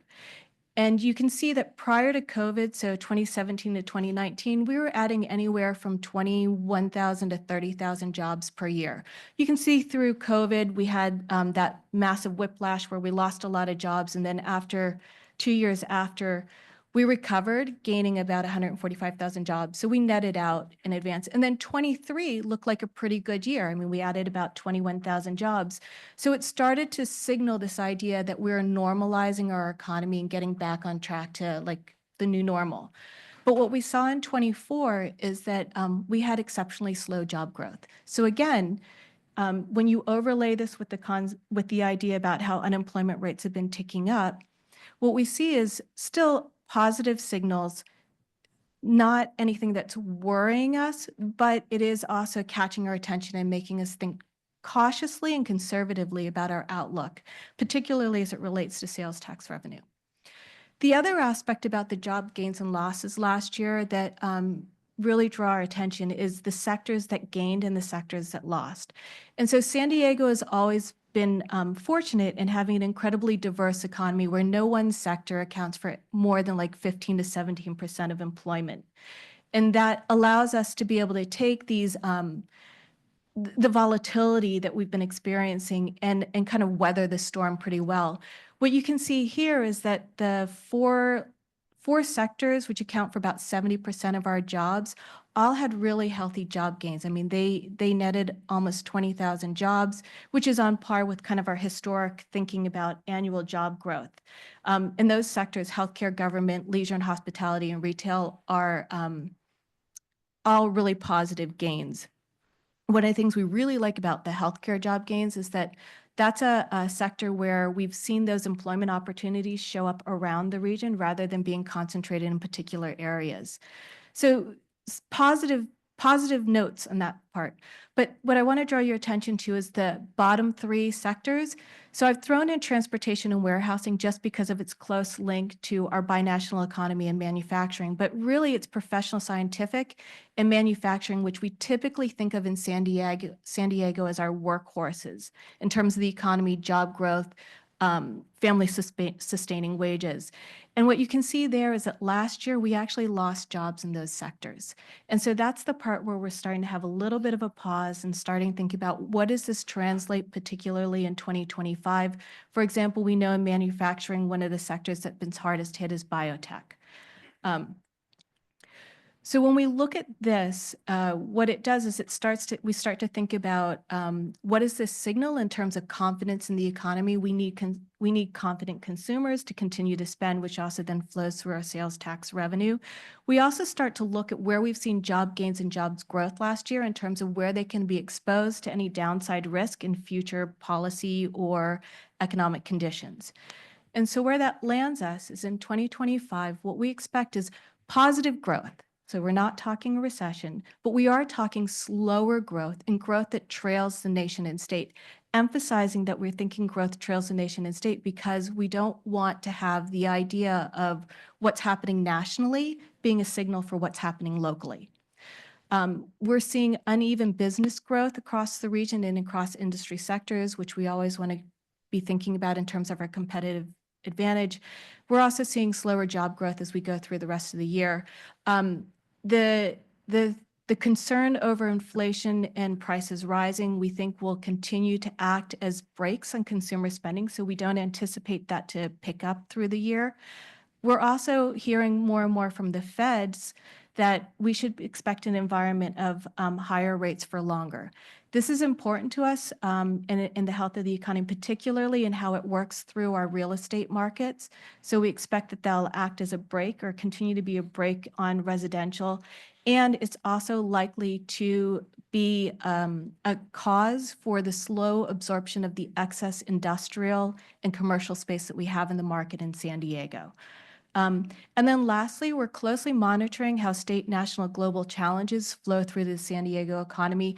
We expect, the things that we're really thinking about is federal defense spending, because if you think back to where we already saw some weakness in job growth, the defense contract spending is what really impacts both our professional scientific and our manufacturing sectors, not so much on the government side, although that's a different story. We're also expecting trade relations to be an issue that's going to signal in terms of further business investments, particularly in manufacturing, and then also how strained federal and state budgets flow through the rest of the economy. So I painted a picture that I think is the message is one of caution, but not one of gloom. It's really that it's just a more moderating economy and one that's taking a far more conservative approach to managing its resources. How this translates to sales tax revenue, which is where we're going to focus, is what that means is that we're expecting a second year of negative growth in our sales tax revenue, the key influencing factors being capital investments in the business and residential markets, which are linked to Fed rates, and also a continuation of households being quite cautious in their spending. Also, a switch to favoring non-taxable items like buying food at the grocery store instead of eating out. And then lastly, one of the things when we take our approach to our forecast is that we really do try to be conservative. And so in an environment of greater uncertainty and more volatility, that's one that makes us be more cautious in our forecast. So this really spills over to how we've made adjustments to our Transnet revenue forecast, and then this also impacts TDA. And so what I have here is Transnet revenue going back to 2019. The green bars are our actual collections. The fade gray bars, that's what we forecasted this time last year in terms of revenue. And then the pink bars are where we've landed as an update. So I want to call your attention to the fact that in fiscal year 24, we had anticipated that the growth would be on par with fiscal year 23. So basically no growth, just flat. And in reality, we ended up with a $3 million shortfall, which we've had to adjust. And then when we look at fiscal year 25 with the emerging conditions that we've observed and where what we're monitoring, it's resulted in having a negative adjustment to our current year forecast by about $14 million. Now, the longer term outlook. So going out for the next 5 years, you can see that each year we are projecting year-over-year growth, but at a slower rate. And so the net result is that by from 25 to 29 fiscal year, we're overall forecasting about an $89 million lower projection. And then I'm going to hand this over to Michelle to talk about how that flows. Thank you, Naomi. Michelle Smith, Manager Financial Programming here at SANDAG.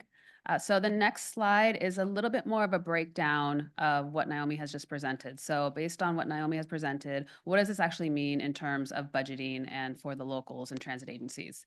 So here are the 4 years that Naomi had projected. The first section there is a 2025. That's our adjustment for this fiscal year. And as you can see at the very top, it's got that $13.9 million adjustment. And those bars represent a section of the Transnet ordinance that flows through our flow of funds. So if you're familiar with our Transnet flow of funds, we have certain buckets that come off the top. So we have 2% for administration and we have 2% for a bike and ped. So those tiny bars at the bottom, those are the 2% off the top. So as you can see, there is some change, but it's very minimal. The pink represents our major corridor program. So our major corridor program pays for our highway capital, our BRTs, and also our rail improvements. So as you can see there, we do see some differences. Just wanted to kind of highlight that in a graph over the next 5 years. The green line is our BRT and rail ops. That is our 8.1% that comes from Transnet. And that is to pay for the operations for the BRT and light rail that we construct, such as the Mid-Coast or South Bay BRT.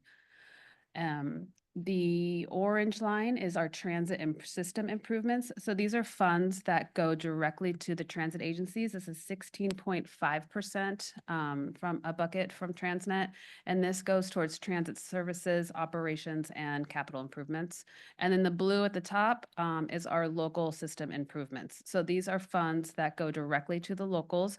This is 29.1% of the program. And this gets dispersed among all the local agencies in the county.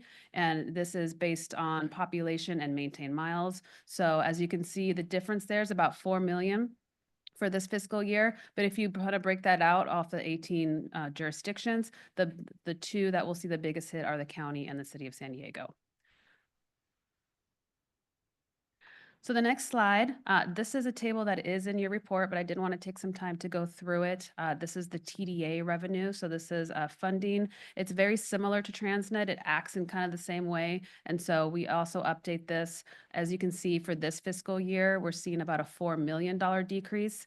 The reason why it's not as large as Transnet at the 14 million is because we do have some reserve funds that we will be using for this fiscal year to help fund this gap that we think will be coming at the end of the fiscal year. For TDA, we do also have off the top programs, as you can see in those first 4 sections.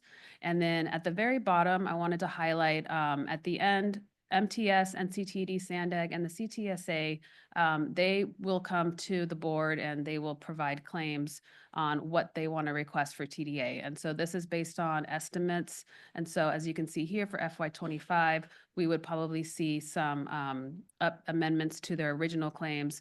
And MTS would see about a $2.6 million decrease, and CTD about $1 million, and then SANDAG would see about a $200,000 less for FY25. For Transnet, this is the next table that's in your report. So there's that 14 million at the very top there. Then as I stated earlier in the graph, we have our off the tops. So for this fiscal year, we're looking at a little bit, about 300,000 less for administrative cost here at SANDAG. For our bike and ped neighborhood safety program, about the same, $300,000 less. And then for our major corridor program for this fiscal year, we're looking at about a $5.6 million decrease. Our rail ops is going to be about $1 million. Transit system improvements is looking at less, about 2.2. And then our local system improvements, as I stated earlier, was about 4.4. So where have we been and where are we going so far? So we did take this to the Transportation Committee on February 7th, and we took it to ITALK on February 12th. Today, we will be at the following of all of our presentations, we'll be requesting approval for this updated forecast methodology and estimates for the next 5 years. And then once that has been decided, we will send out the updated figures to the transit agencies and the locals, and we will be using these updated numbers to put together our FY26 annual budget. And once we took this to Transportation Committee and ITALK, the one main question that came out of it is, what does that mean for projects that are currently ongoing?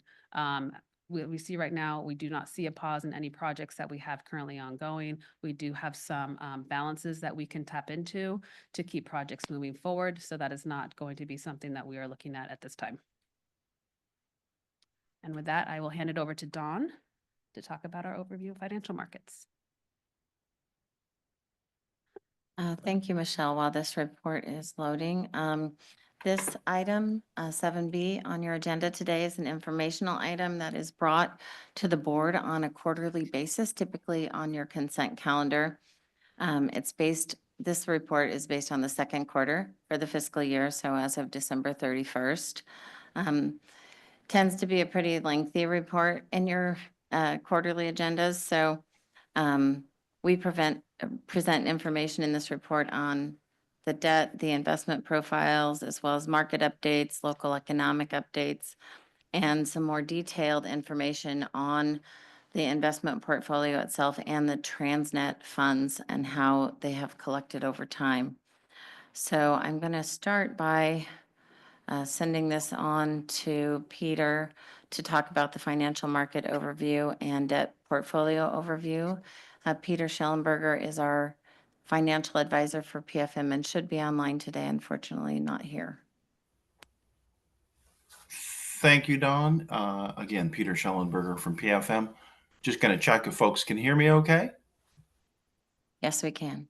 Okay, thanks. Apologies for not making it there in person, but good to be here virtually. We've got a few slides that focus on the market. I know Naomi just did a great job for the broad economy. This really focuses on interest rates, and that is the driving factor for you as an entity that enters into the tax-exempt bond market to borrow occasionally to advance projects. So first few slides on interest rates and then your debt portfolio in that context. Here, this is a current yield curve, which is updated every day, market-driven, and a yield curve just shows the rate of return that investors expect for a one-year bond yield all the way through a 30-year bond yield.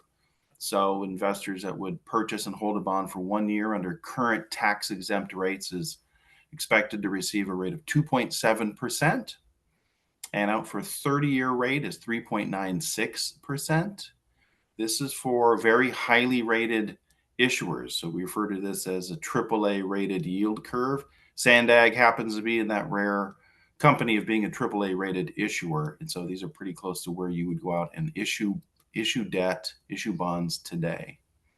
Just comparing that to recent points in history, here we are, yeah.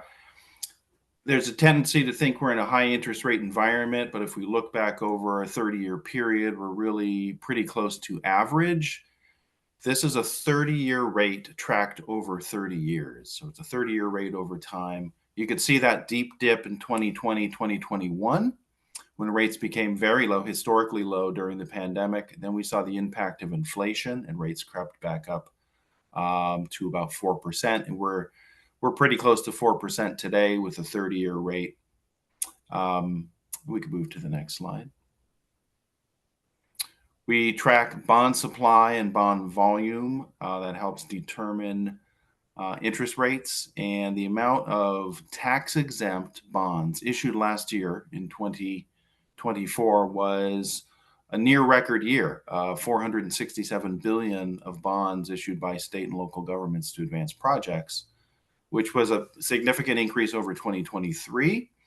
So there's a lot of issuers out there. SANDAG, together with ourselves and staff, help differentiate your bonds, in particular due to your strong credit ratings. So of the 467 billion issued, that's all the way from a BBB, a fairly low but still investment grade bond, through the single A category up to a AA category, and then the highest one can receive is a AAA rating from the bond credit rating agencies, and SANDAG has AAA ratings from Fitch and S&P. And so we really emphasize the strength of your bonds to separate you from competitors out there, other issuers. And on to the other side of the equation is the demand and who is purchasing. Do we have sufficient liquidity in the market and investor interest to purchase? Last year we did. The red bars really show outflows from bond funds. Bond funds are an important source, not the only source, but an important source for purchasing tax-exempt bonds like SANDAGs. And we saw significant outflows during 2023 as rates and inflation increased. Bond investors came back to the market in 24 significantly, and that helped really create this equilibrium and support fairly reasonable interest rates. And we'll look at page 8. Here's the final slide in terms of interest rates in the market. This is a forecast that Bloomberg surveys numerous economists to get their view on where they see interest rates going. So this is the crystal ball according to Bloomberg. You could look sort of at the 10-year U.S. Treasury, which is a common benchmark. Currently, at least as of January 23rd, it was 4.64%. It's about 4.47 today, so a little bit lower. You look out towards the third quarter or fourth quarter, shall we, in 2025, economists see rates on a moderate decrease with the expectation that inflation will moderate and slowly decrease as well. Some of the January data that came out this week questions that. And there's also the expectation that the Federal Reserve would lower short-term interest rates towards the end of this year with 2 cuts. So we see a decrease in that Fed funds rate from the lower rate of 4.25 down to 3.5. Again, signaling a few, 2, 3 in that indication, but the expectation is 2 to 3 rate cuts from the Fed towards the end of calendar year 25. All of that is subject to how it plays out, and we see some new policy in play and questions on impact of inflation. So that's the market overview with respect to interest rates, and we can look at your debt portfolio in that context. SANDAG issues their sales tax revenue bonds under the heading of the Regional Transportation Commission. So we'll refer to the RTC's outstanding debt. The RTC currently has $2.24 billion of debt outstanding. It is at this point all fixed rate, 100% fixed rate long-term debt. So there's really no variability in the interest rates that has been issued. The average cost, as we look at each outstanding bond issuance and we track the all-in true interest cost there, the all-in TIC, which is the interest rates offered to investors together with all the cost of issuance, all the costs required to issue those, the transaction costs. We list those individually. We weight those by the par outstanding or the principal outstanding. Your average cost of capital is 2.88% going through 2048. So that is a very attractive borrowing rate that you've managed over the since 2010 here. You will notice the TIFIA loan, the federal TIFIA loan helps blend that down. That was refinanced in just the beginning of 2021 at a rate of 1.75% for a 35-year debt. So that was, you've managed to take advantage of the market as rates were quite low. So well done. We show the bond ratings on the right. That's the AAA ratings. On the senior lien, the majority of your debt is senior lien. So we can take advantage of that AAA rating. That TIFIA loan is on a third lien and still managed to achieve a rate of 1.75%. And you have just a few bonds outstanding on that subordinate lien. The lien status simply notes where investors get paid in the flow of funds. Senior lien investors, the sales tax come in, they get paid first. Subordinate lien investors get paid second, and third lien, the federal loan, will get paid third. There's ample revenue, so there's no concern of folks getting paid, but that is the legal flow of funds. And we go to the next. Here's the bond debt service. This is the principal and interest outstanding on that total portfolio. The senior lien bonds are in blue. It's fairly level over time. As noted, just a small amount of subordinate lien debt and related principal and interest or debt service in yellow. And that TIFIA loan is the brown, which begins to get repaid in 2026 and slowly increases through 2045. Total debt service 2025, about 110 million. And that does grow as the TIFIA loan grows to 161 million in 2045. It's we always compare that to available sales tax revenue, the pledged revenue. And in 2024, that was 426.7 million. So as you look at senior lien debt service, for instance, there was over $4 for every dollar of debt service available to pay investors. So 4 times debt service coverage on that blue portion to senior lien bonds, which is really the driving factor to your AAA rating. We look at a sub-program here, the Major Corridors Program. Is the majority, has advanced the majority of projects. It's the source of the large projects, required the debt to advance some of those projects. And here we look at the debt service allocated to the major corridors. And there's a SANDAG policy that requires each program lives within its means. And this is the dotted line represents about 38% of Transnet sales tax revenues. That is allocable to the Major Corridors Program, and it simply compares, as Major Corridors Program is the debt service living within the sales tax revenues allocated, and you could see there is room over and above the debt service, the principal and interest allocated to Major Corridors, so it is over and above its coverage requirement. There is additional capacity within Major Corridors. That capacity is generally assumed to be driven by cash-funded projects or PAYGO projects currently. There is some borrowing capacity as well to consider as needed. And one more page on the debt portfolio. Thank you. The RTC issues all the sales tax revenue bonds. SANDAG as an entity has also issued bonds, and in this case on behalf of SR 125.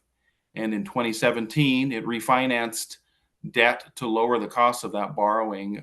The debt was originally used to purchase that facility from the private entity and folded into the SANDAG portfolio of managed roads.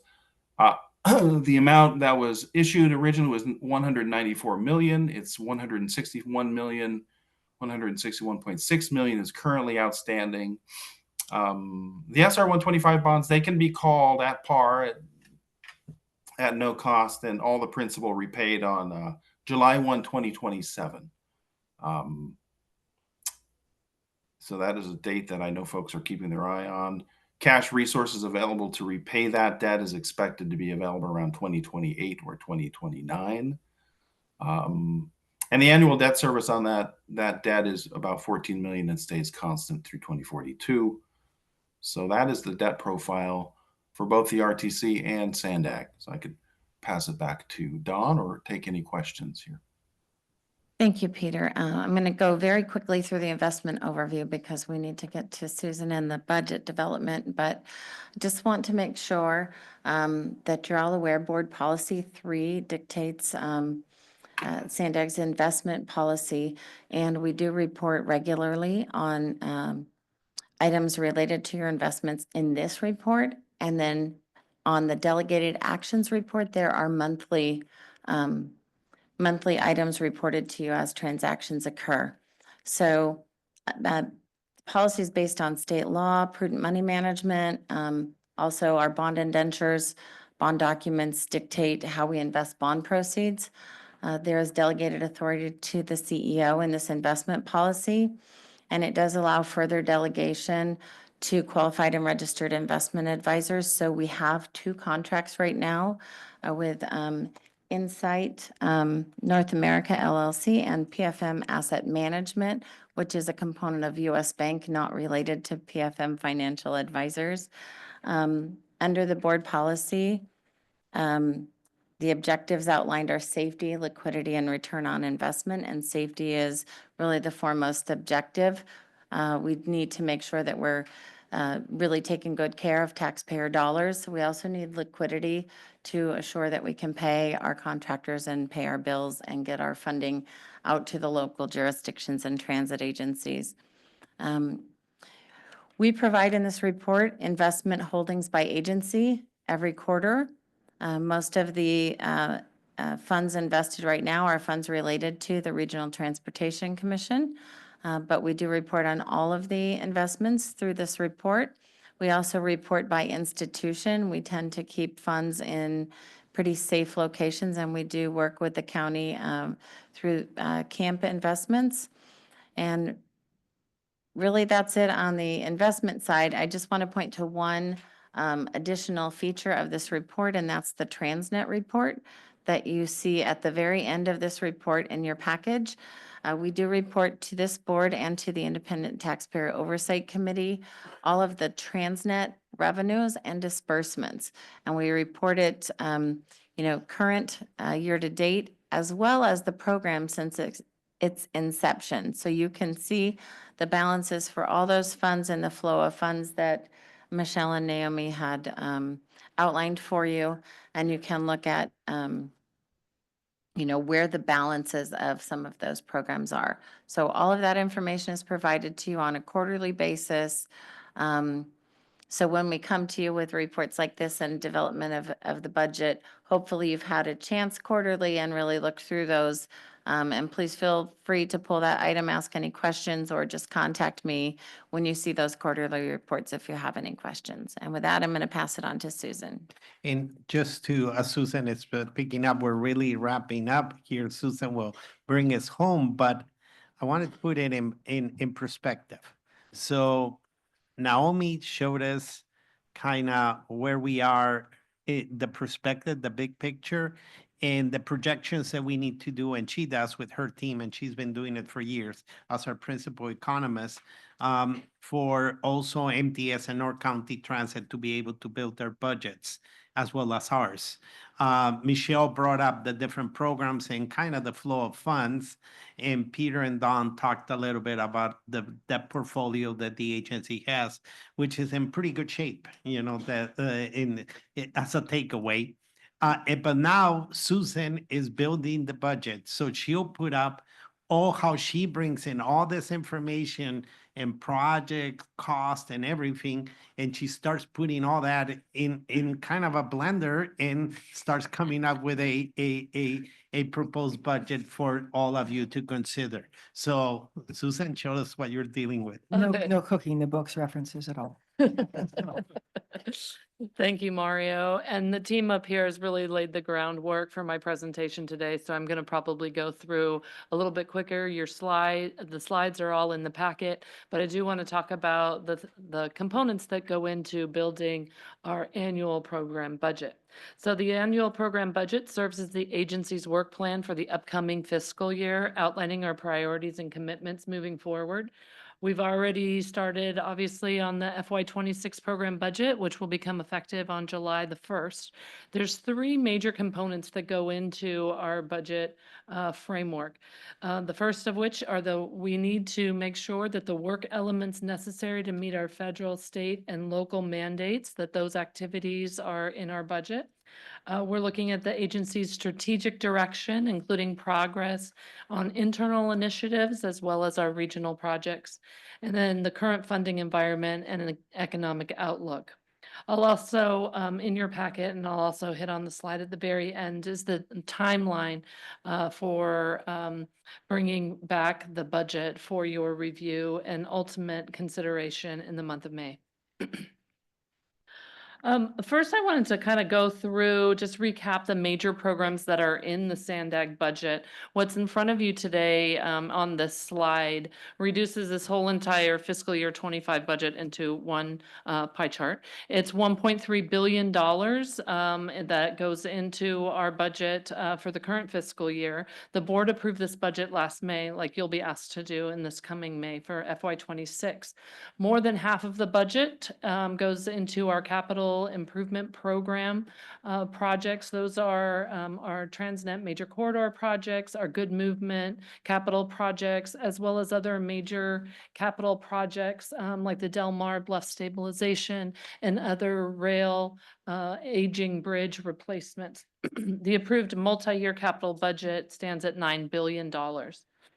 Heading counterclockwise, the next three slices, that's the Transnet revenue that comes into SANDAG in order to implement the Transnet ordinance. So you can see a major slice there goes into the major corridor program. Of that 176 million budgeted in FY25, the current year, 100 million goes to paying the debt service, while 76 of that was budgeted for project allocation. The next piece that I want to point out to you, that bright pink piece that the Transnet pass through, Michelle made mention to this when she was talking about the money, the revenue that comes in and then gets pushed back, passed through back to the local jurisdictions and the transit agencies for local street improvement projects and transit operations. So while that money comes in, it's actually being spent by our partner agencies. We also have 80 million in the budget in the current year for our regional ops and services program, as well as 80 million for our overall work program. The overall work program is our planning, it's our community engagement efforts, it's our data science efforts. And then we have just 0.1% for this board budget. So while these exact figures will not be the same in FY26, I just wanted to give you an overall structure of the budget, and it will remain similar when we're back next March to talk about the draft budget. You'll recall a couple weeks ago, Robin presented the SANDAG 201 agenda item highlighting the many roles SANDAG plays. A detailed list is available as attachment 1 for this agenda report, and it shows the numerous designations we hold, each carrying critical responsibilities. So SANDAG receives funding based on these designations, but with that funding comes the responsibility to plan, build, preserve, and provide essential resources and services for the region. So as we are designated as the Metropolitan Planning Organization, this provides access to our federal funding. And as we're designated as the Regional Consolidated Agency and Regional Transportation Agency, this allows allocation of state funding. And similarly, the green on the far right, because we are the Regional Transportation Commission, this requires us to oversight the implementation of the Transnet program. Moving into our internal vision. So SANDAG's vision is to deliver on the board's goals through 3 key strategies: strong leadership and structure, focus on fundamentals, oversight, and transparency. These are the principles that guide our decisions and processes, establishing clear guardrails and shaping our policies as we move forward. Internally, we're currently focused on strengthening our project management practices and internal controls to lay the foundation for delivering projects more efficiently. We're also focusing on what we can deliver and ensuring our plans align with available resources. So with the limited funding and rising project costs, the board will face critical discussions this year to determine top priorities and ensure we pursue projects that continue to make sense for the region. So getting the processes in place will allow us to be as efficient as possible, and is critically important for completing the projects and programs that are going to be coming out of the 2025 regional plan, as well as the FY26 budget. And we continue to move forward with projects in our current approved budget. This slide shows some of them, highlights a couple of them: the regional plan, our airport transit connection, the Low-Sand Corridor, OME, and others. And as we're planning and delivering on those key programs on the prior slide, we continue to prioritize projects funded with Transnet. So we've heard a lot about Transnet today. As Michelle and Naomi highlighted, Transnet generates over $400 million annually to support our regional projects. The leveraging Transnet with the state and federal funds has enabled significant regional improvements that you may all be aware of: highway upgrades like the I-15 express lanes, North Coast Corridor, trolley and coastal rail extensions, and several bus rapid routes, discounted transit for seniors, students, and people with disabilities, and over 800 local road projects across all jurisdictions. And we have talked a lot about the current funding environment. This is the final piece of the budget framework. The takeaway from this slide is that over 3/4 of the budget that SANDAG uses comes from federal and state sources. So while Transnet is needed to implement our regional priorities, and our revenues are decreasing, Transnet only accounts for roughly 16% of our SANDAG budget.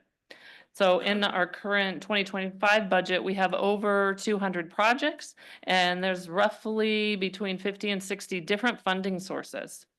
Our local revenue is generated with Transnet and TDA, and our FY26 budget will be based on the revised estimates, which were discussed earlier. We also have toll road and managed lanes local revenue. The revenue generated on SR 125 toll road and the I-15 express lanes has continued to show positive growth. Traffic and revenue on both of these roads increased during fiscal year 24 and the first half of fiscal year 25, and we anticipate modest growth will continue into FY26. Our federal and state revenue assumptions from formula allocations and discretionary grants are assumed to be flat for FY26. And we are watching carefully and will update our assumptions as more information is provided. And just to wrap up, we're here today to talk about the preliminary discussion on the budget. We'll be back with the draft budget to the executive committee and the board of directors in March. The draft budget will then be shared with our funding agencies, member agencies. We'll do presentations at various working groups. We'll be posting on our website. We're looking for feedback and comment. In April, we will incorporate that feedback into the budget. We'll refine our revenue and cost assumptions, and then we'll come back to the board in May for final budget approval. And so now I'll send it back to Michelle for the action slide from 7A. Yes, so as part of this very large presentation, we do have an action item to request, and that is for the board to approve the revised 2025 Transportation Development or TDA and Transnet estimates with a reduction of 3.9 million in TDA funding and reduction of 13.9 million of Transnet funding. And then two, approve the FY 2026 through FY 2030 updated estimates and apportionments for TDA, Federal Transit Administration, and Transnet funds. Thank you. Excellent presentation. Very, very interesting. We'll go on to our public comments now, and let's work together to meet our goal. Chair, we have 4 in person and 3 online. First up Okay. is Well, there Truth. goes our goal. First up is Truth, followed by allegedly Audra.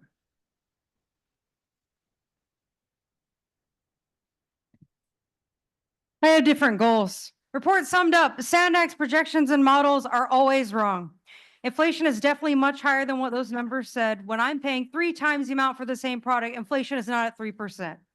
If anyone wants the solution to inflation, kick the Federal Reserve to the debt curve and start using a paper currency that is only printed when it's backed by real constitutional money, which is gold and silver.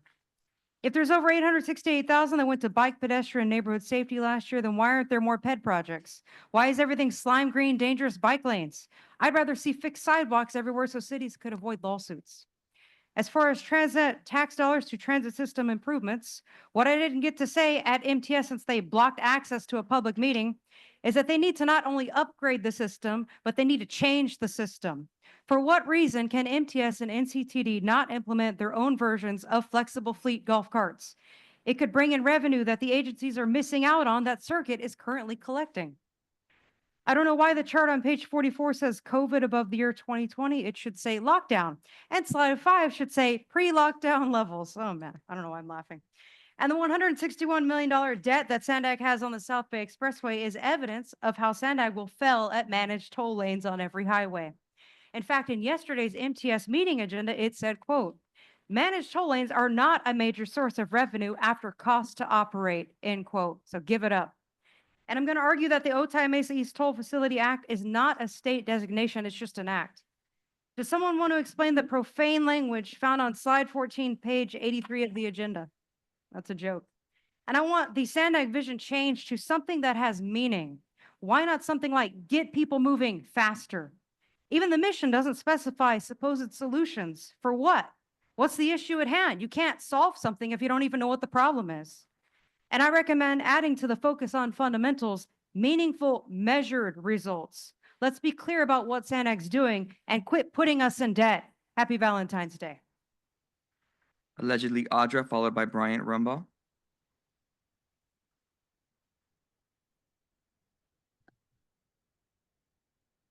Debt. So funny to just move stuff around and still just debt. Yeah, it's interesting to see what's going on with the TDA. It makes me wonder if you guys are going to try and implement another sales tax or increase that sales tax so that people have to make up for all of the mistakes you guys make. And I'm wondering, on page 66, when we're talking about investments, there's a lot of things like 6 different things that you've invested in that's losing money. Not sure why we're investing in those, like American Honda Finance, Citibank, NA, Coca-Cola, Colgate, Home Depot, John Deere. Why are we just going to lose money in that? And PepsiCo. And I'm wondering, especially why you're investing in Pfizer. Pfizer is engaged in killing people with the, shots that you guys all got. You guys are lucky to still be here, but there are many people who have lost their lives and continue to do so. So to invest in a company like that is very negligent, because you're basically incentivizing the death of other people. And with the 36% federal funding that you guys need in order to implement your plan and whatnot, I would really encourage you to think about what you're doing that's going against the federal government that would lead to them cutting funds. And if you rely on that much from the federal government, it behooves you to not obstruct them and make sure you're working with them so that the community doesn't suffer. But again, sometimes it's better because when you guys get money in your hands, you do some pretty crappy things that the people don't actually approve of. So I don't know, maybe it's a good lesson for you guys to learn to go down that path. It just sucks that either way, the people are going to be the ones that suffer. And, if there is funding that does get cut, it should come out of your guys' pockets, just to make up for the difference. Thank you, Bryant Rumbaugh, followed by Cesar Javier. Okay, Brian Rumbaugh. So, AAA rating, I got to congratulate you guys on that, I guess. Big money changer, the investment culture that we live in, pretty much as I've said at many meetings, we live in a society where everything's a casino. And, our society right now, this is a quarter. I'm sure you guys obviously have seen them. There was probably a time maybe about 50 years ago when that was actually, silver. In the old Roman, as the Roman Empire was on its downslide, they debased, the denarius. First off, that Caesar guy, he made it smaller, the size of it, the weight of gold, precious metal, as they call it. And then they actually used pot metal instead of it. They say that the last action of any government is to loot its treasury. Okay. There are people in this room on both sides of our little barricade here who have told me in privately that, most people don't understand how close to the fiscal cliff we are at. What we are leaving our children, our posterity, is nothing to be proud of. And I'm not saying that we can't change. We have tough times ahead of us. I mean, honestly, when at that Board of Supervisors meeting in San Diego, when their same budget economist guy came in, I honestly felt like I was dumber after he did his presentation. Okay, it does not take too much to understand that things are changing in our society. So we need to change. Most people can't wrap their heads around what it is that we are facing. Okay, and I'm not trying to be the down guy. What I'm telling you is that, we're talking about government being one of the largest employers that we've gained. I mean, and military defense spending. Do you guys think that over this Cold War, do you think that those people living in Europe or whatever, or Russia, do you think that they wanted to be in that Cold War? Do you think that they were worried about Your time has expired. Next up is Cesar Javier, followed by Paul the Bull online. Cesar Javier, I spoke as a father. Thank you, ma'am. Toast to your honest and wise presentation. I talked to her before coming in this floor. And I just would like to tell a story.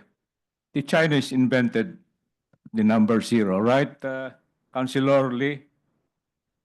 The Arabs invented 1 to 9 numerals, if I may say that. Who invented corruption?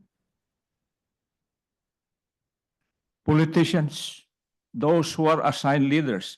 in political units of our governance, from the grassroots to the city mayor's office. You see, where is the mayor? He should be brave enough to be a member of the thinkers, the creator of solutions. Where is he? He's hiding.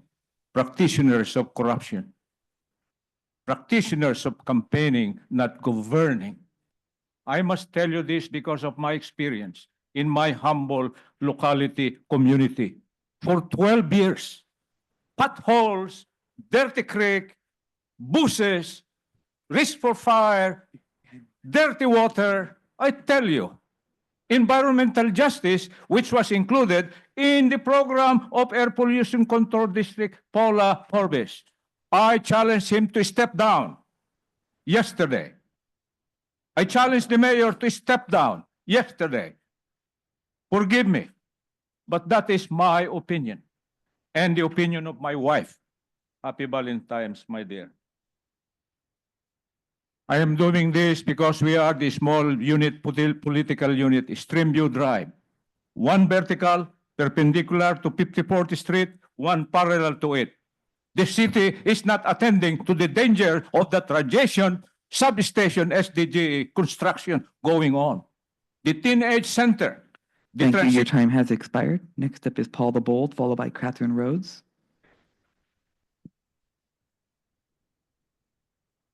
Paul Bold, the report is over-optimistic, the financial report. The first chart says that sales tax revenues are already down 2%. This does not take into account Fed or state funds, and both of these are basically broke. San Diego's inflation is now almost 4%, big drag on the economy. You mentioned using money from the reserves, but these funds have to be replenished. So you still basically have the same revenue loss in the long run. The Trump administration is taking a hard look at federal funding contributions. For instance, Attachment 1 says that the Infrastructure Investment and Jobs Act requirement to provide 1% funding is waived. It is likely to be reinstated. Non-cooperation with the ICE doesn't help. The report says that consumer spending, which now accounts for nearly 70% of the GDP, drove growth. A lot of the spending was driven by inflated prices, first gas, then lumber, now eggs, and housing costs, which are known to be cyclical. So you can expect a substantial market correction. The expected Trump-era tariffs will make things worse. Please rethink this. I suggest a net of 5 or 10% less revenue is more likely. Slide 9 says that this is a stable economy with slowing job and wage growth. If job and wage growth is slowing, the economy is sure to follow. Doesn't sound stable to me at all, especially when the next few bullet points include economic growth in San Diego trailing the nation. Your time has expired. Next up is Catherine Rhodes, followed by our last speaker ending in phone number 813. Hello, this is Catherine Rhodes. And what I wanted to talk about is what I come here a lot is the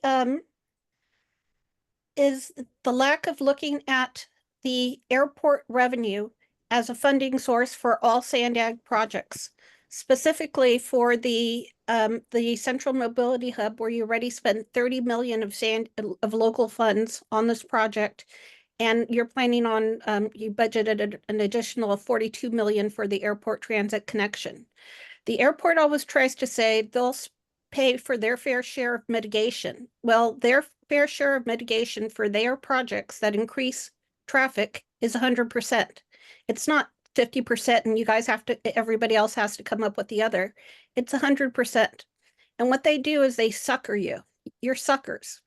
And why that is because you have failed to enforce the San Diego County Regional Authority, Airport Authority's 2008 Airport Master Plan and EIR through the CEQA process. back in the day, you know, starting about 2010, SANDAG said, well, we will not sue you, which means SANDAG suing the airport authority if you get us the transit to the airport.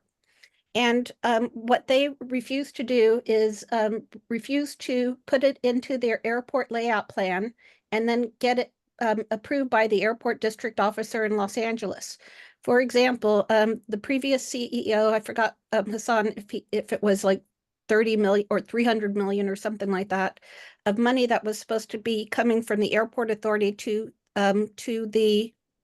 SANDAG, and I think that was what, 2019. So in 6 years, SANDAG has received $0 from the airport authority. They don't even have it in their budget. They don't even have it in any plan that they're going to ask for this money to be given to SANDAG for the airport's transit projects. So anyway, I think this is just a shame.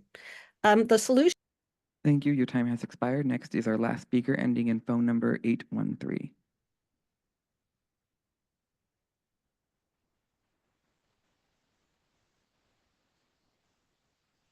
Speaker, go ahead. Okay, yeah, Consuelo here. So, okay, well, Lakava may not have deemed what some of you spoke about as being on topic, but the fact is you are entirely on topic as to what is really going on and not on their propaganda update. So that was a pretty full update for this currently collapsing FAL system, a system that needs to be not only just changed, but entirely dismantled. That's been my message for years. Anyways, 2.25 billion of SANDAG of SANDAG debt is so, it's beyond nuts, man. Corrupt, yeah. Again, this government corporation continues to behave so careless and beyond reckless with the people's money.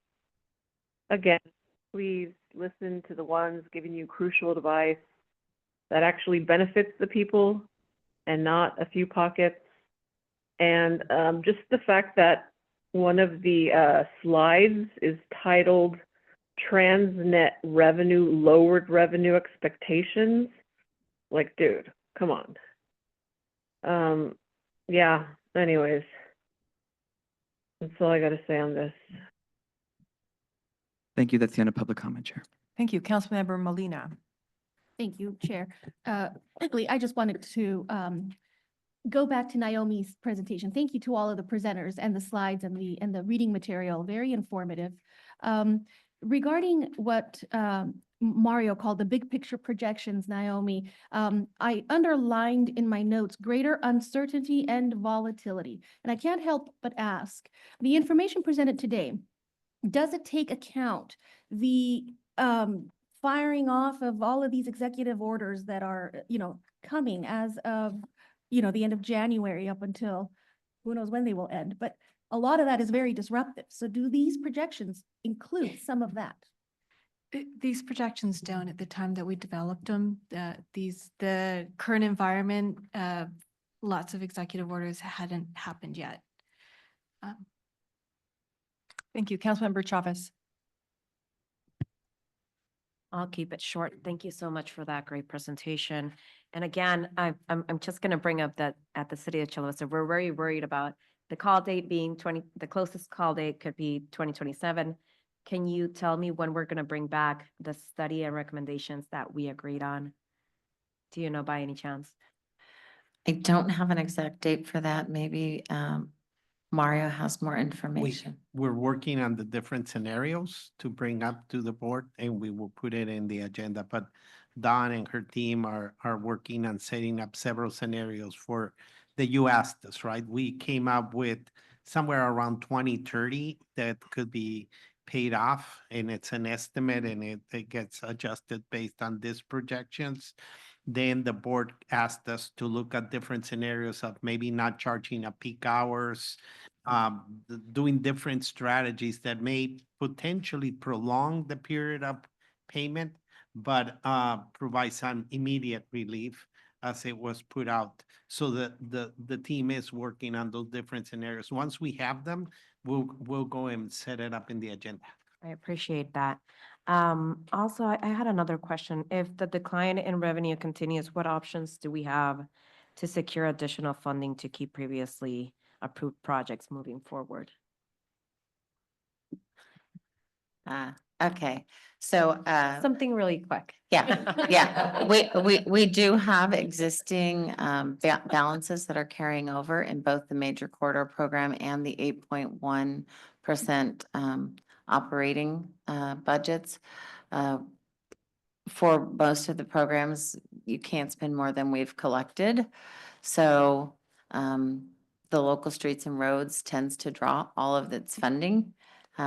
And you can draw down to whatever we've collected, same for the 16.5% for our transit agency partners. But right now, the 8.1% pot is pretty healthy for the operations moving forward. And we also have, again, a pretty good balance in the major corridor program to keep our multi-year budget funded. But I think let's put it in perspective. And several things that are going to be static and moving. As the team mentioned, we need to present, SANDAG needs to present the budget to our main funding source agencies or partners, which is Caltrans. And Caltrans also reviews it for the federal government. As you saw, about 70 or +% more of our revenues are coming from the state and the federal government. So we will be bringing for your consideration the budget and the timetable Suzanne brought up. That will be sent to the state for their review to see if we're proposing to spend dollars in compliance with what the guidelines are.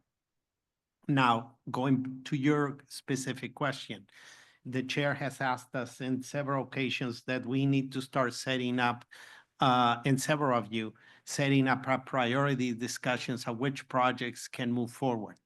So the first cut of the budget is going to be a snapshot of May. And it is similar to the RTP. It's to get it approved so we can keep continuing the flow of funds.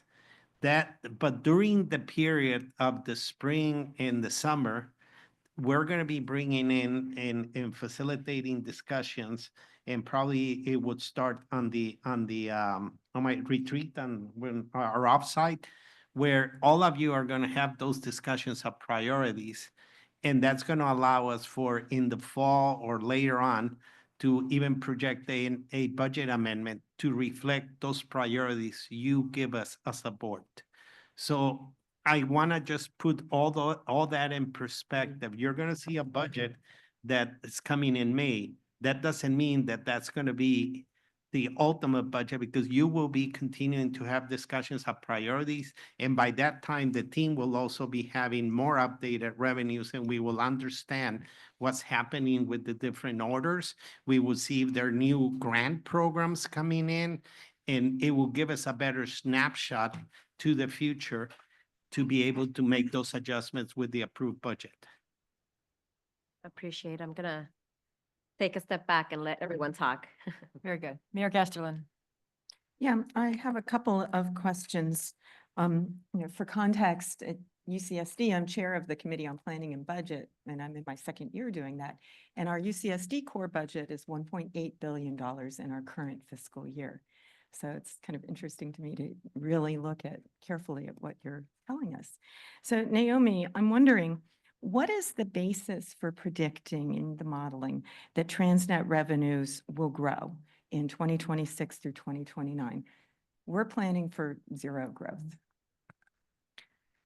So SANDAG has a defined methodology for a Transnet revenue or a sales tax revenue forecast. It's gone through a PRP review, external review as well. And what we do is we take two main inputs. One is population growth. The other is we purchase 3 vendors, nationally reputable forecasts on retail sales. And so we look at those 3 forecasts. We basically take the average of that. We convert it to per capita to account for population difference.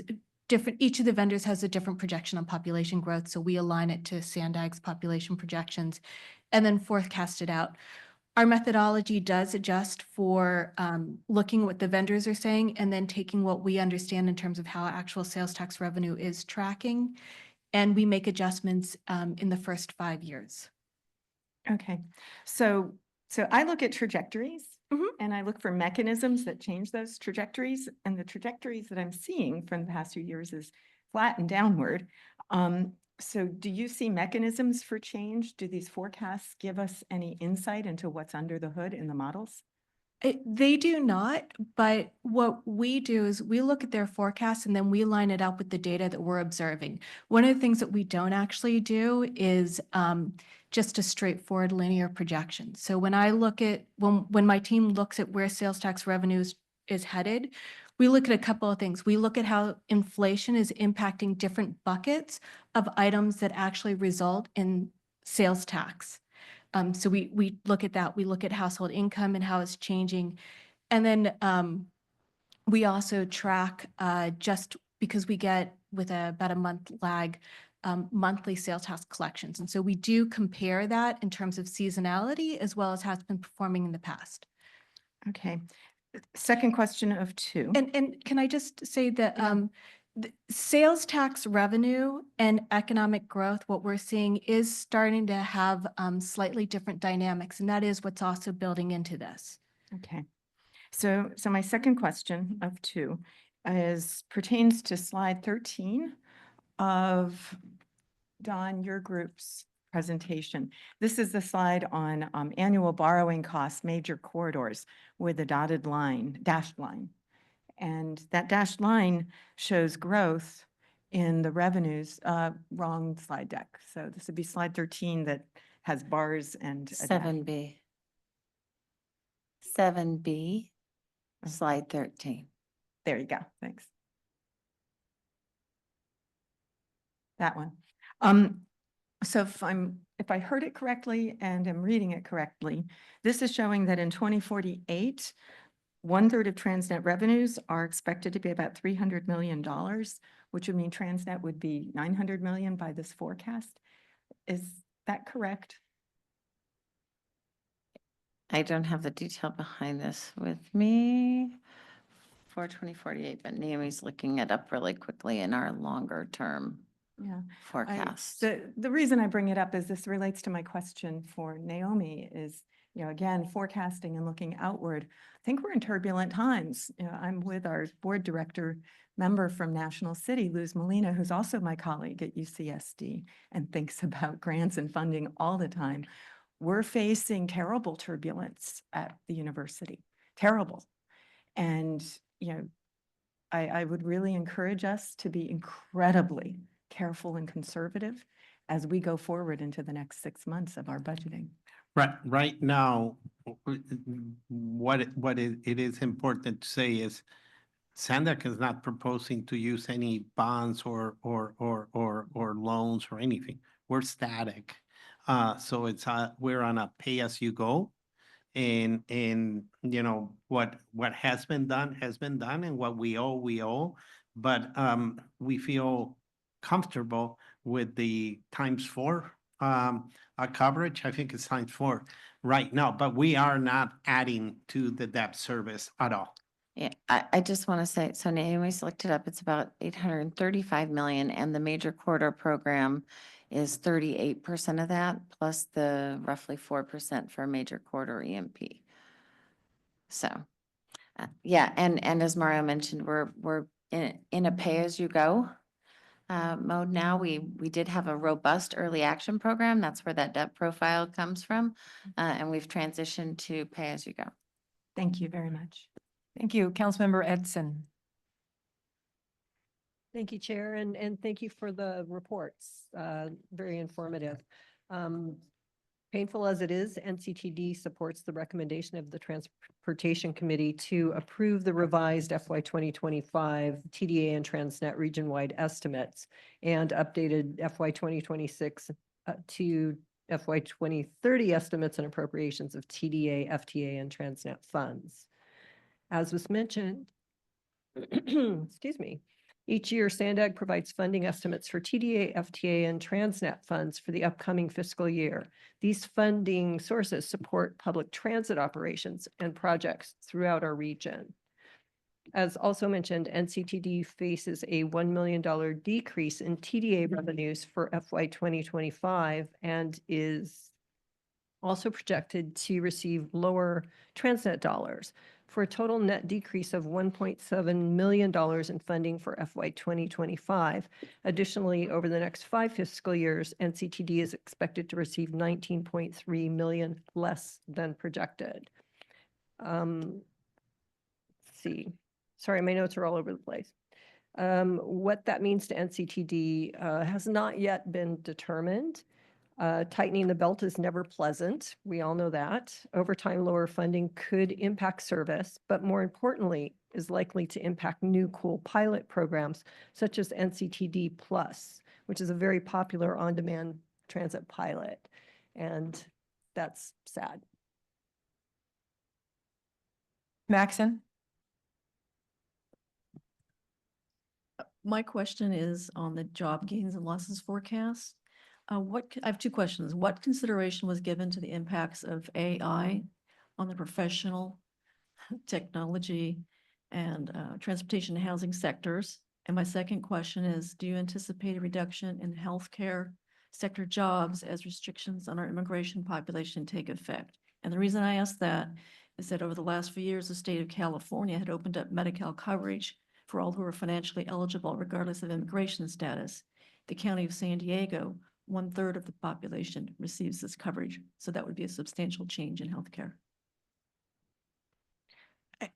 I think you mentioned all important factors that that can be a source of a drag on our economy and our job creation. We didn't, with the slides that I presented, we didn't actually do a forecast on jobs. What I did is I just presented how 24's data on employment has ended.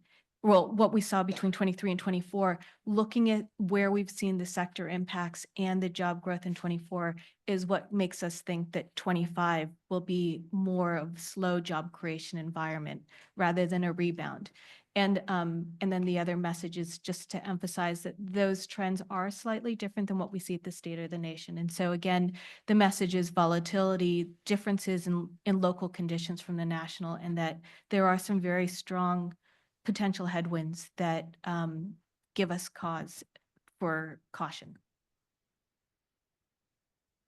Thank you. Councilmember Shin? Hi, thanks. A lot of you guys answered a lot of my questions earlier, so great questions from everybody. So in regards to this, a lot about the economic forecast, how you guys do this. You take this externally and internally, and then you interpret the data, right? So I understand like what we see in the macro level. We've got federal rates adjustments. It's going to cause things. We have inflationary pressures. M2 money supply is going up. It's going to correlate to a higher inflation. Are we also looking in regional and macro areas? Like we were just talking about labor force. So like just from a personal perspective, right now with what just happened in Los Angeles, I'm getting approached by people saying if labor can be moved up there from here. Hey, do you guys have laborers that could get up here and start working? Because they're ready to go, right? They're going to start getting shovel ready soon. That's going to be a competitive market. So my concern, I'll take a step back. So with revenue, it can go up and down. Inflationary pressures can cause revenue to look good by going up. It happened in my restaurant during this whole pandemic. So, but the problem is that my costs spiraled past it. So can we look and make sure that like labor, cost of goods, if tariffs are going to actually be applicable to inflation, be something where we can see this metrics so that as we make bids for all of these contracts, we're going to have to start recognizing that these contracts may cost a lot more just at a sheer scale of competition against our partners to the north. Are these factors we're considering from now till 2029? The short answer is yes. Good. That's all I needed. Okay. So, and then. Liking that. And then, so we just went through an inflationary pressure, right? I felt it as a business owner. We all felt it in our own dynamics. Are we learning from that, our successes and all of our challenges? And then are we going to have good opportunities to say, hey, we can fix what we need to go through it, or are we just gonna go through projects because we just have that type of money and we're just gonna do one at a time and like kind of Pac-Man this thing? I think that's going to be the discussion. It's not just saying, hey, we're doing 5 projects and the rest park. It's being strategic and saying, okay, we have a project that's finishing the environmental phase. It's prudent to do the design phase because it could compete well later on for the construction phase. We have projects that are shovel ready that we should be redirecting funding to do that. That is the discussion we want to have with the board. And then there's programs that we may have to have a discussion of pausing, even where we got a grant and saying, hey, if we get a grant from 1 million, but we still need to put in 5 million to fully fund the phase, it may not be appropriate or prudent at this time. So Gotcha. we're bringing it to you pretty soon. We're working on that. And I just share like some of the comments that were just made is that where we have to tighten our belt, we also have to maintain a lot of ability to adapt to like real-time things that are going to take place. It's been pretty wild, right, in the last month or so. And we just need to adjust behind it. We can get through it, but we should be able to recognize, our new forecasting models back and forth so that we don't all of a sudden assume 2 years out, And right? the opportunities, right? Yeah. The DOT secretary has said that they're really looking at projects that have some sort of like managed lanes with some sort of like triple P or pricing. Well, I don't know how it looks here, but we need to start aligning some of where future programs can be coming up and tracking that and see where the opportunities of our projects are. And look, Ota Mesa East, you could say that it reduces the environment, or based on where we are with the commerce negotiations with Mexico, it also enhances safety and security because we're buying security equipment for CBP. So we're going to have to track all that and see where things are falling and putting those priorities. Good times, Mario. Yeah. See through it. All right, thanks, guys. Thanks. Mayor Duncan, and then Mayor Sanchez. Thank you. I just have a 10-second question, comment. When I see really old funds on here, or on any budget or anything I look at, investments, I always kind of wonder what's going on with them. So I don't need an answer now, but whether it's from down the road, when I look at the Coronado Bridge Toll Fund account, we haven't collected tolls in over 20 years, maybe the Source Point funds, or just at some point the board, either by email or the board as an agenda item, could look at any funds where there hasn't been any activity in a really long time. Because I think with the Coronado Bridge Toll funds, for instance, those are restricted. So it's not like we can put them back in the general fund or do something else with them. So thank you. Yeah, on the Coronado toll funds, those are for the city of Coronado to program on appropriate restricted activities. They will stay on the books until they are fully expended. And I don't, unless there's some other action taken, I don't know if we need state level action. We can look into how we address that. We are actively looking right now into disposition of the investments related to Source Point because Source Point has been dissolved. Thank you. I'll connect with you maybe offline because we have our own Coronado Bridge Toll Fund set of funds as well at the city. So, okay, thank you so much. Just rolling in the dough, huh? Okay. Mayor Sanchez. Yes, we wish we all could be doing that. I wanted to follow up on Councilmember Chavez's comments and Mr. Orso's comments in terms of preparing for some changes, perhaps even drastic changes. With respect to Transnet, pass-throughs we can rely on. Is that correct? Pass-throughs to the cities as a Transnet? And to what extent are the rest of Transnet dollars subject to be changed? So yes, the pass-through is per the ordinance and the flow of funds, so that will continue to happen. And as Don had mentioned earlier, it's all contingent on what revenue we've actually collected. So even though we are projecting a certain amount, this is for budgeting purposes. And we do communicate to the local jurisdictions. It says, this is what we think will come in. However, you can only request what has actually come in. So that will not change. Okay, thank you. And as to state and federal, and we know that state is going to be very reliant on federal, especially during what we're hearing right now about Medicaid and Medicare and how the state is probably going to want to step in and address those health issues, which will directly, again, impact us here.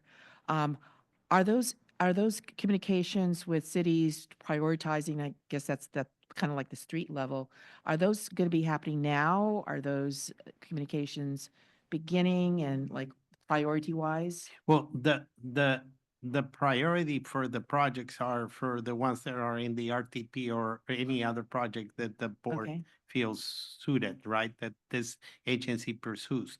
Now, on the pass-through, you decide Right, yes. your priorities in your cities, right? But this is the regional projects, right? The team mentioned 200 projects, but really Transnet is touching probably, or the regional plan and the RTP is probably have several thousand projects because it also includes the shop for Caltrans. It includes your local projects. So it will be that portfolio within this agency. Okay. All right, thank you. First Vice Chair LaCombe. All right, thank you, Chair.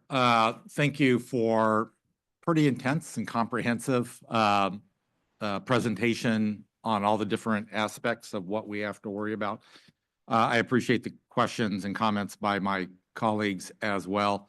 Do want to bring it back to, you're only talking about the revenue side. I know a number of the comments have touched about what about the rising cost? What about the impact of the tragedy in Los Angeles?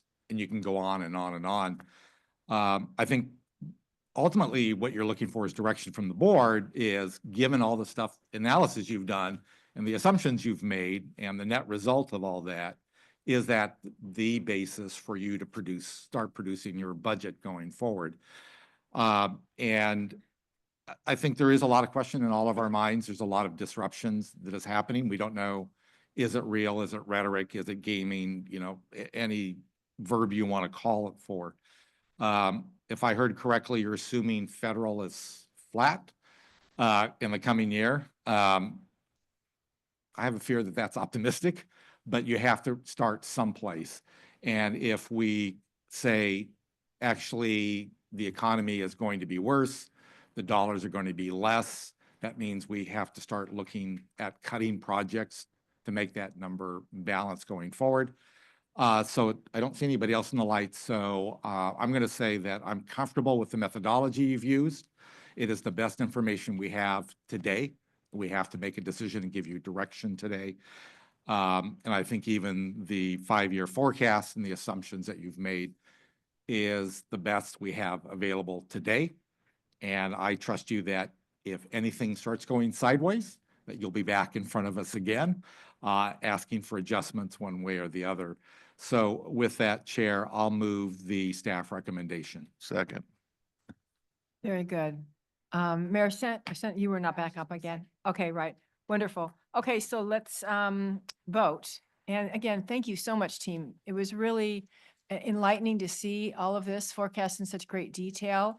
And it's a step in our way of all the work that we're doing this year, budget, how we're going to do our RTP, pay for things, looking at projects, being realistic, building planning within our means. So we appreciate this part. Thank you. Please vote.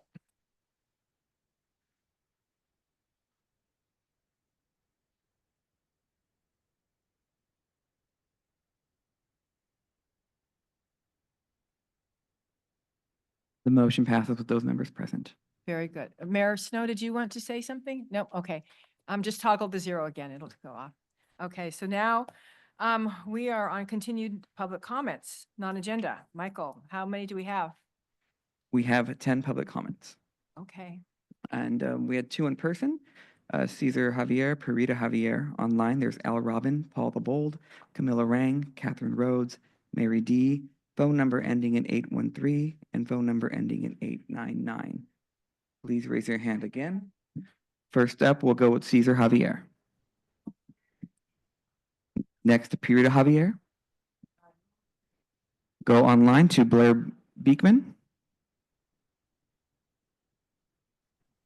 Hi, Blair Beekman. Thanks for the meeting today. I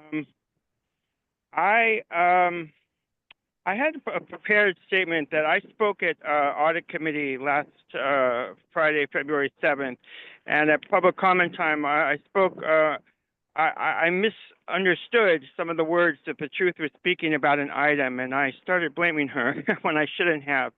A very much of apology to her. I have seen the error of my ways, and sorry about that. I just hope we can have a good, good constructive process, and we talked, and making up is important, and working towards a good process is really important to me. So good luck how we can continue those efforts. With that said,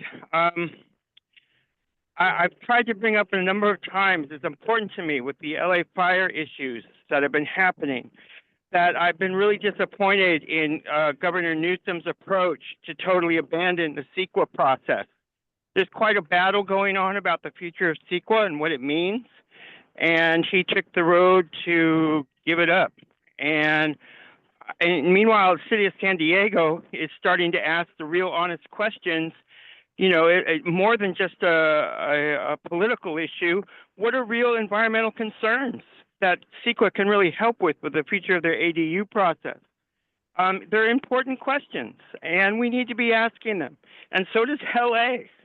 So with all the fire issues and the fire issues we had in San Diego, I hope we don't go off the deep end in how to talk about our fire issues. We take a responsible course, and that disaster capitalism is not a good way to work. That's basically kind of what they're practicing in LA, and we need to be responsible about these sort of practices in our future. Really good luck. We're doing that at the city of San Diego level. I think that should be a source of pride, and that we should take heart in that. Good luck in our continued efforts towards responsible good practices. Thank you. Accountable. Thank you. Thank you. Next, we have Al Robin, followed by Paul the Bold. Hi, can you hear me? Yes, we can. Yes. Okay. Good afternoon. The coastal rail is a money pit. It's slow, it's unreliable, and the cliffs are crumbling and the seas are rising. I hope SANDAG stops wasting money on this obsolete rail. I hope they cancel the $5 billion tunnel. Instead, move the rail inland and unlock a brighter future for San Diego. Envision faster travel times, more ridership, more parking, and direct access to the airport. SANDAG, you need to invest in the future. Stop funding Band-Aids. Use this bold move inland to meet your goals and unlock a brighter future for San Diego. Thank you. Next, we have Paul the Bold, followed by Camilla Rang.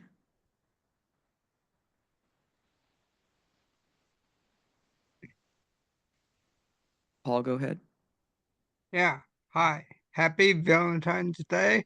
I saw an article that SANDAG is considering rapid bus to Ramona and up to 5 other routes in East County.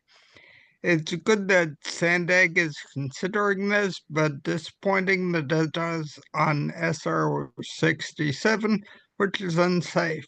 The planners revealed at the January 31 meeting. Do not know when the road will be improved. They hinted that it will be after 2027. It would be a lot faster if East County actually had a vote.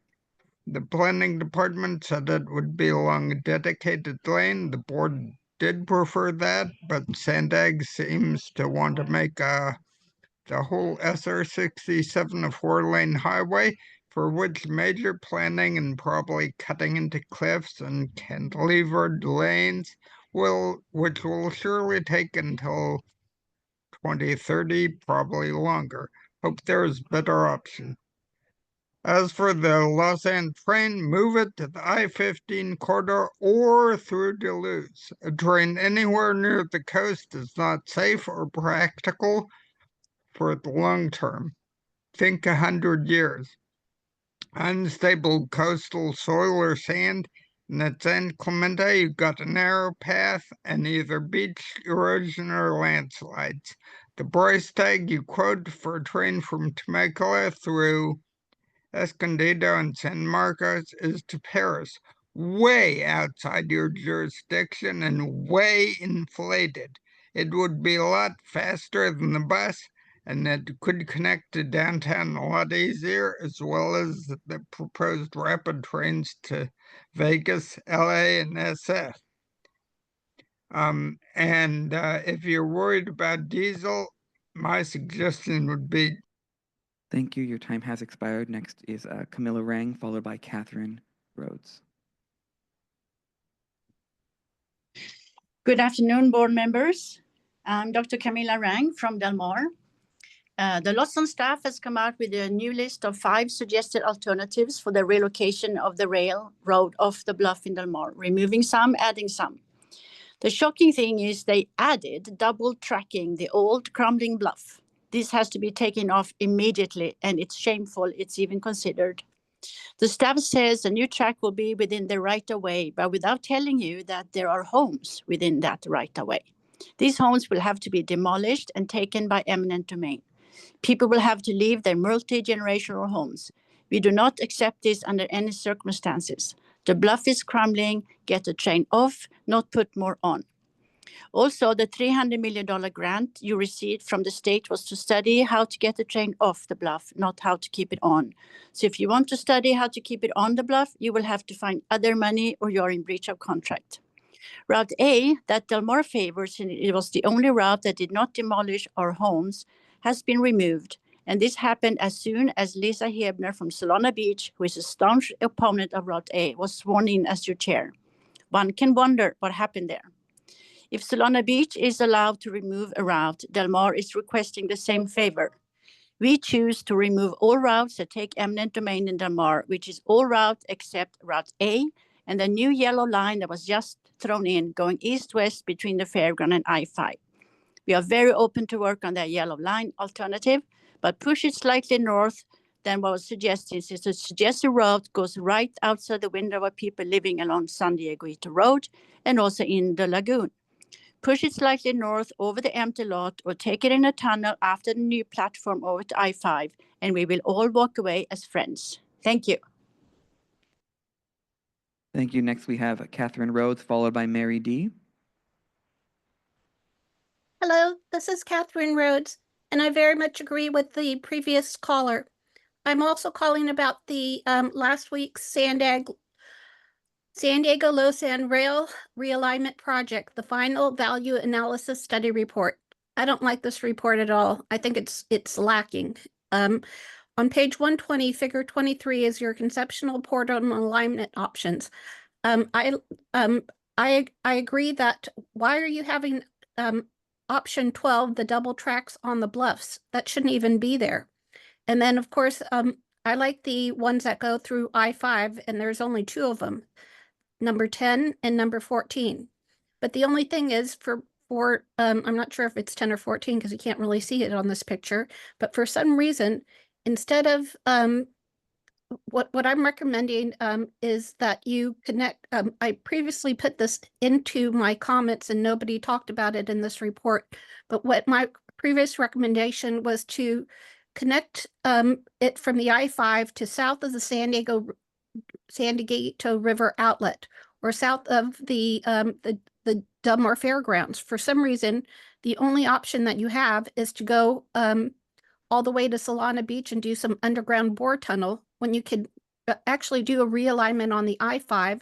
And then right where you have these JD overpasses and all these different things here, you could just connect it at that point. South of the San Diego River. There's no reason why you cannot do this. And then that way you're, and so what I would recommend to you is to, since I believe, I'm not sure if this is a draft or not, right now, ask your board to take out number 12 and do another analysis, it'll be called number 17, where it. Thank you. Your time has expired. Next is Mary D, followed by phone number ending in 813. Hi, yes, thank you. Can you hear me? Yes, we can. Okay, yes, just really quickly, I just wanted to publicly thank Chairwoman Hebner for restoring an atmosphere of mutual respect to this chamber. It feels like a tremendous weight has been lifted off the chamber, so thank you for that. Also, thank you to the executive committee and everybody who advocated for the unincorporated area. We greatly appreciate it. Out of respect for time, I'm going to email the rest of my suggestions. And so for your respectful consideration. Also, I'm 899. You can take that out of queue. Thank you. And next is our last comment ending in phone number 813.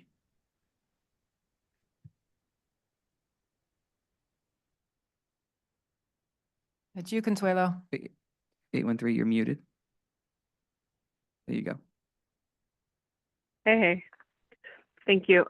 So I just wanted to, first off, I had to clarify, when I mentioned Luz, I didn't mention you just because you are an MTS user. I mentioned you because you are like one of the ones that truly do care. So I wanted just to go back to that, and I see it and I appreciate that. And also, what else did I want? Oh, I also wanted to mention, there is something that is going to be happening regarding District 1, and I'm hoping that the people running for District 1 seat do participate.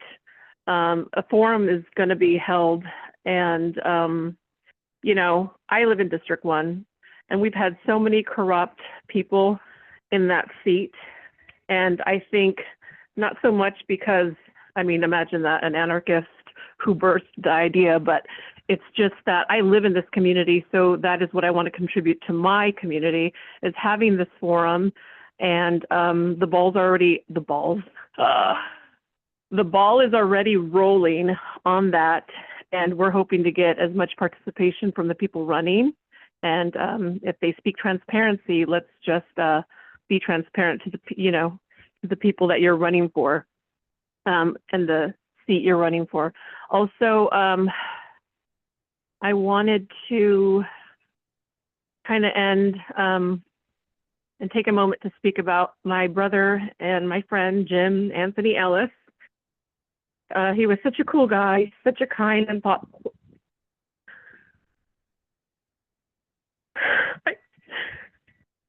Such a kind and thoughtful soul. I will miss our chats, and he was just on point about everything, including SANDAG and the county, and he is going to be greatly missed. And yeah, I just, God, life is short, man. Puts things into perspective, and Thank you. Your time has ended. Thank you. Sorry for your loss. Consuelo. All right, this concludes our meeting. The next Board of Directors meeting will be February 28th at 9 a.m. till into the afternoon. We are adjourned. Ooh.